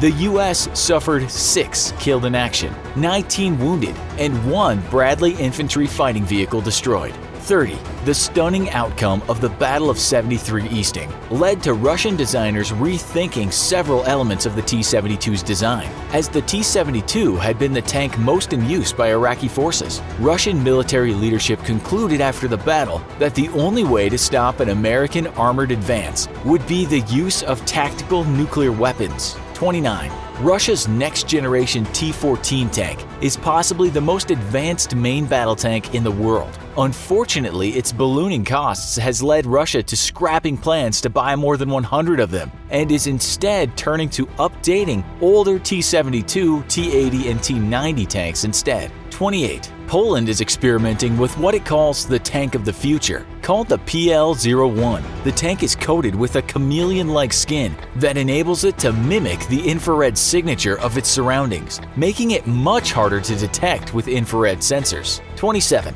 The U.S. Abrams M1A1 is considered the best all-around tank in the world, with Russia's T-14 directly challenging it for the top spot. However, the undisputed best protected tank in the world is Britain's Challenger 2, with its state-of-the-art composite Chobham armor, a classified secret. 26. During NATO's invasion of Iraq, a British Challenger 2 was struck by 14 RPGs and 1 anti-tank missile. The crew survived, and the tank was back in operation 6 hours later. 25. Another Challenger was later hit by 70 RPGs and also survived. 24. The only Challenger 2 ever destroyed in combat was a friendly fire incident in 2003. No Challenger 2 has ever been lost to enemy action. 23.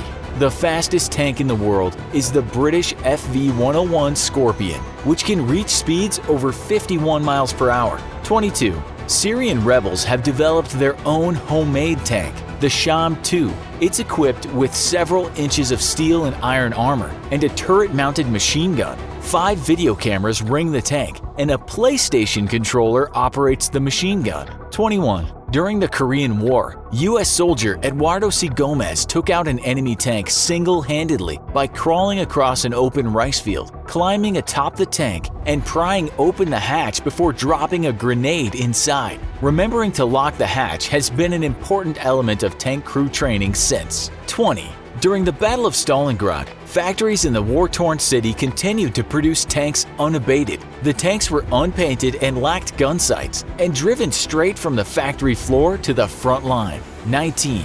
During World War II, a single Soviet KV-1 tank stalled the advance of an entire German division for a full day, facing off against an infantry assault, several German tanks, and German anti-tank guns. Grenades thrown into the hatches eventually killed the crew inside, which were buried with full military honors after the battle by the Germans. 18. An Australian Mk3 Centurion, serial number 169041, was nicknamed the Atomic Tank after surviving a 9.1 kiloton nuclear blast from 460 meters away. The tank was driven off after the test and served for another 23 years. 17. In 1989, as part of a crackdown against pro-democracy protests, Chinese tanks massacred 300 students protesting the communist government. 16. The most famous image of the 1989 Tiananmen Square protests is that of a single man stopping a column of tanks with a raised hand, quickly spread around the world, and is today one of the most iconic images ever captured. Yet, as it is heavily censored in China, most Chinese do not recognize it.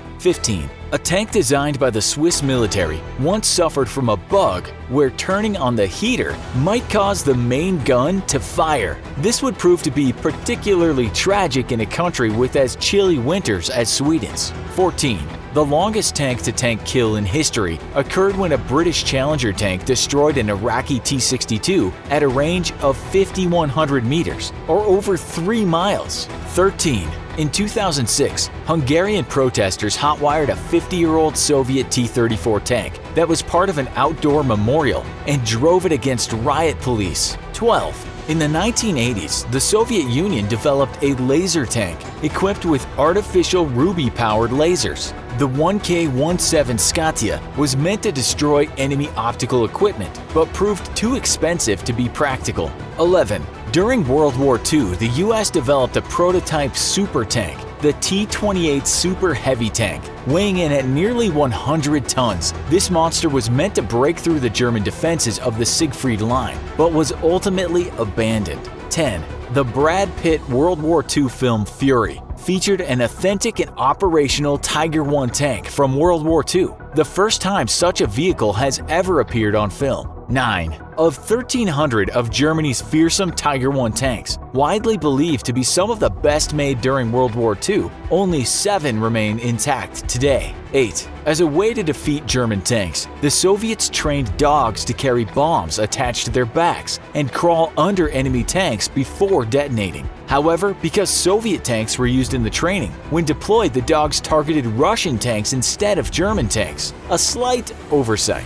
7. Arnold Schwarzenegger served as a tank crew member during his mandatory service in the Austrian Armed Forces in 1965. Later, he bought the same tank he served in, an M47, and now uses it to support charitable causes. 6. Drive a Tank, a business in Kasota, Minnesota, is the only place in the United States civilians are allowed to drive a military tank. 5. During World War II, German tanks were coated with a putty-like material known as Submarine to prevent magnetic mines from sticking to them. 4. Object 269 was a Soviet tank developed in 1959 that was designed to survive a nuclear explosion. Little did the Soviets know that the Australians had apparently beaten them to the punch. 3. Along with the British Challenger, no American Abrams tank has ever been destroyed in combat by enemy fire. 2. Since World War II, all British tanks are equipped with a device that allows for the heating of water called a boiling vessel, rumored to have been developed because British soldiers used to have to exit their tank to boil water and make tea,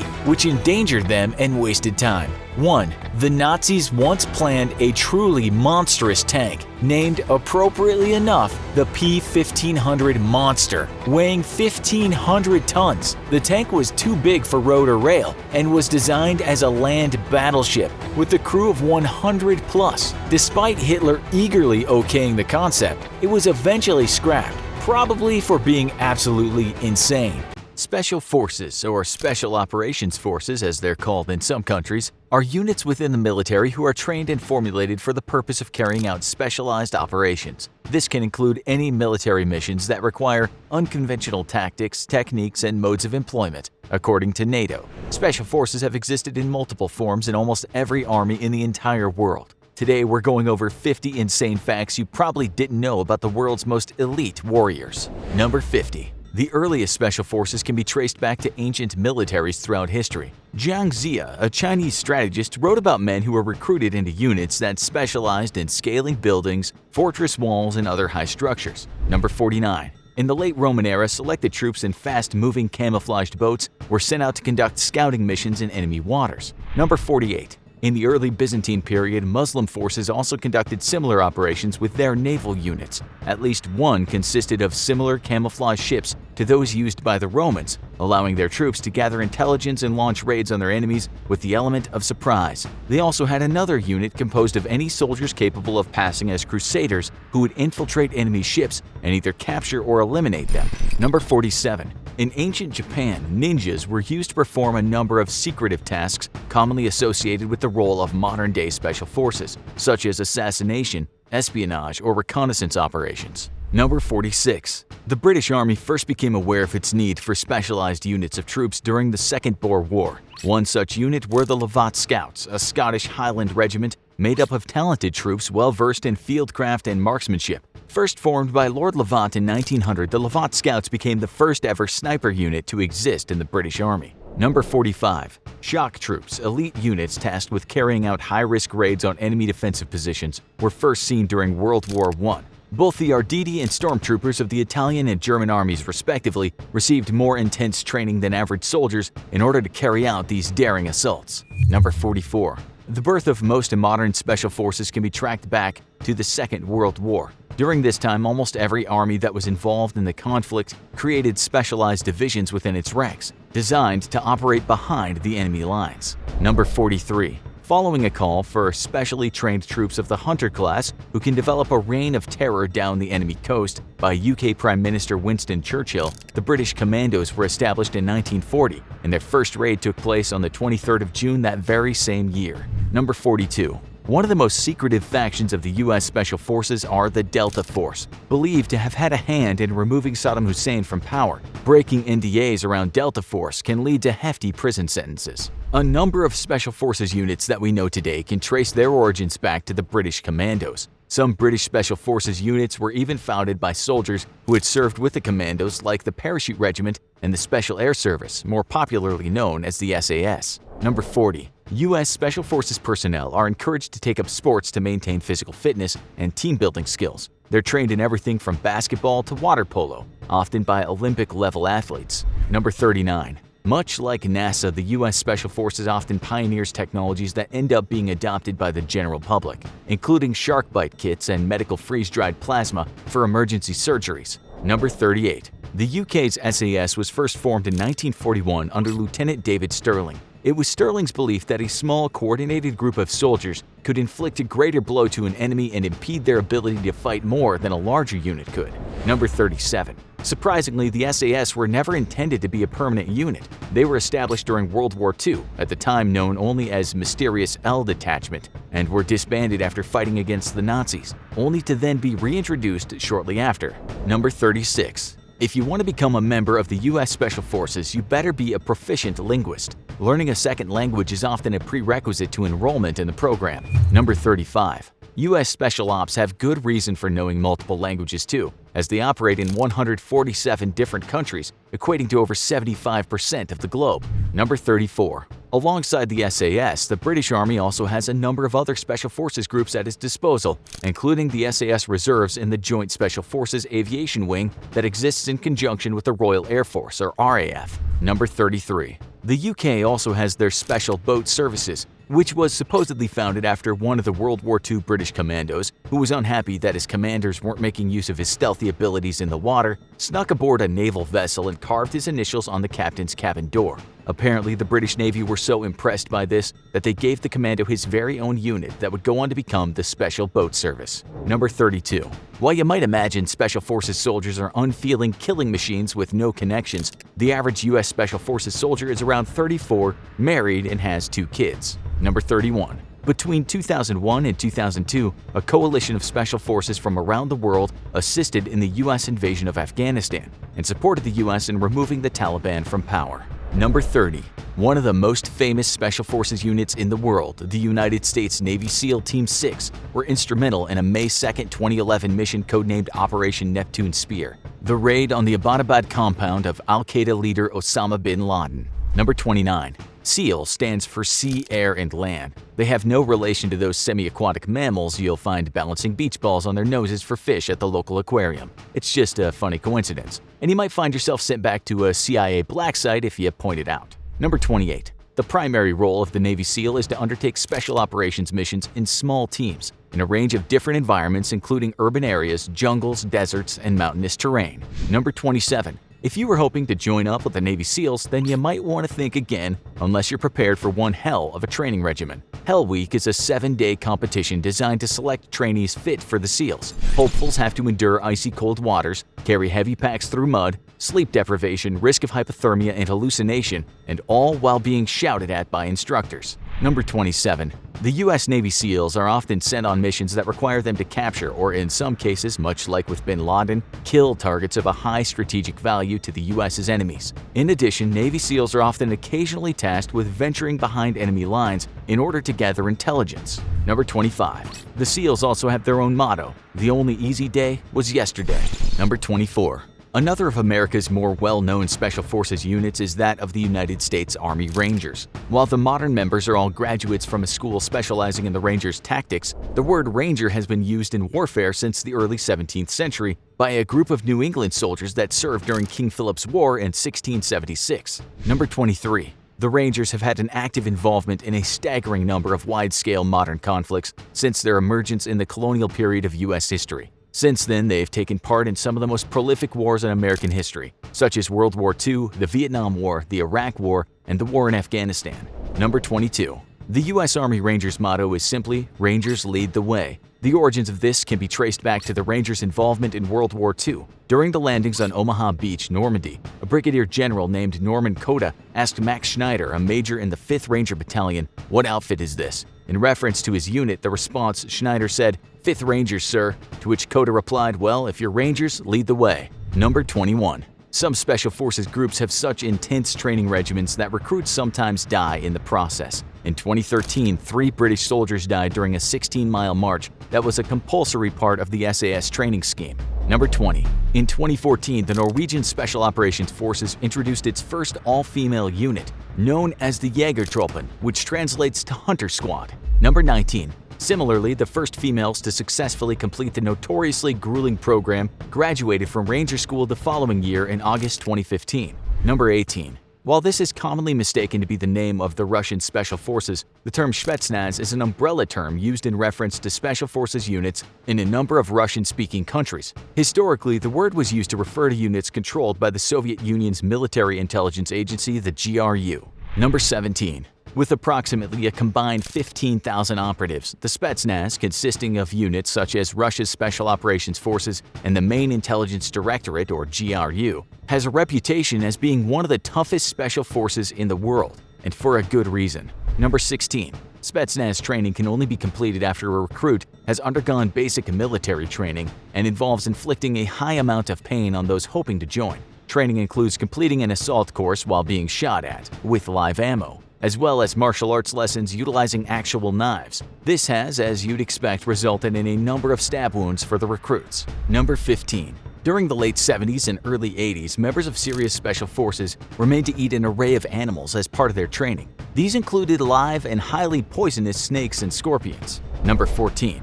As part of their uniform, members of the Sri Lankan Army Special Forces Regiment wear a patch depicting the Jolly Roger. That's right, the skull and crossbones commonly used by pirates on the high seas during the 18th century. Number 13. The Korean People's Army Special Operations Force, or the Special Forces of North Korea, is rumored to have approximately 200,000 soldiers at its disposal, armed with Korean-made copies of weapons like the AK-47 and M16A1. Number 12. The Special Forces of China's military, the People's Liberation Army, consists of two key groups, the PLA Ground Force and the PLA Marine Corps. Number 11. If you ask someone to tell you what a soldier's hairstyle looks like, they'll probably describe them as a buzz cut and clean-shaven. The regulations are a little bit more relaxed for those in the Special Forces, meaning they're sometimes lucky enough to sport full beards. This is due to Special Forces sometimes needing to adjust their appearance to a new environment in order to blend in. Number 10. Work doesn't stop after retirement for many Special Forces operatives. Some find work as bodyguards to high-profile businessmen, private military contractors, and some ex-SAS soldiers were even hired to help rebuild Iraq after the Iraq War and paid up to $1,500 per day. Number 9. Special Forces aren't always involved in high-action combat missions. Many are deployed to provide aid during humanitarian crises in the aftermath of natural disasters like tsunamis and earthquakes. Number 8. In Greece, there's an entire Special Force division dedicated to underwater demolition. That's right, their job is to blow things up underwater. Number 7. Secrecy and a low profile are essential to all Special Forces. During the war in Afghanistan, Joint Task Force 2, a Canadian Special Forces unit, were deployed without their own Prime Minister knowing about it. Number 6. In France, the National Gendarmerie Intervention Group, or GIGN, regards the secrecy of its operations so highly that by law, no one is allowed to print photographs that feature the faces of any member of the GIGN. Number 5. Unit 217 of the Israeli Army Special Forces are known as the Duvdevan. In English, this translates to cherry. Why are they called cherry? That's because they're the fruit at the top of the tree. Number 4. The Peruvian Army Special Forces likes to intimidate their enemies by painting their faces to look like skulls. Number 3. India's Special Forces unit is known as the Ghatak Force, derived from a Hindi word meaning killer or lethal. Number 2. Being dedicated to the cause is essential when you're in the Special Forces. That means adapting to unique problems to achieve your objectives. In 1979, the French GIGN were supporting the Saudi Army's recapture of the Grand Mosque in the city of Mecca. However, Mecca is a holy city and non-Muslims are denied entry. To get around this problem, the entire team converted to Islam. Number 1. Frogman is a Special Forces slang term used in reference to divers trained in underwater tactics and combat. Originally, it was the nickname of the U.S. Navy diver John Spence, who wore a green wetsuit. Not the most dignified name for a professional soldier. Now for more amazing Special Forces info, check out the most lethal Special Forces units from around the world and what makes Black Ops the world's most dangerous soldiers.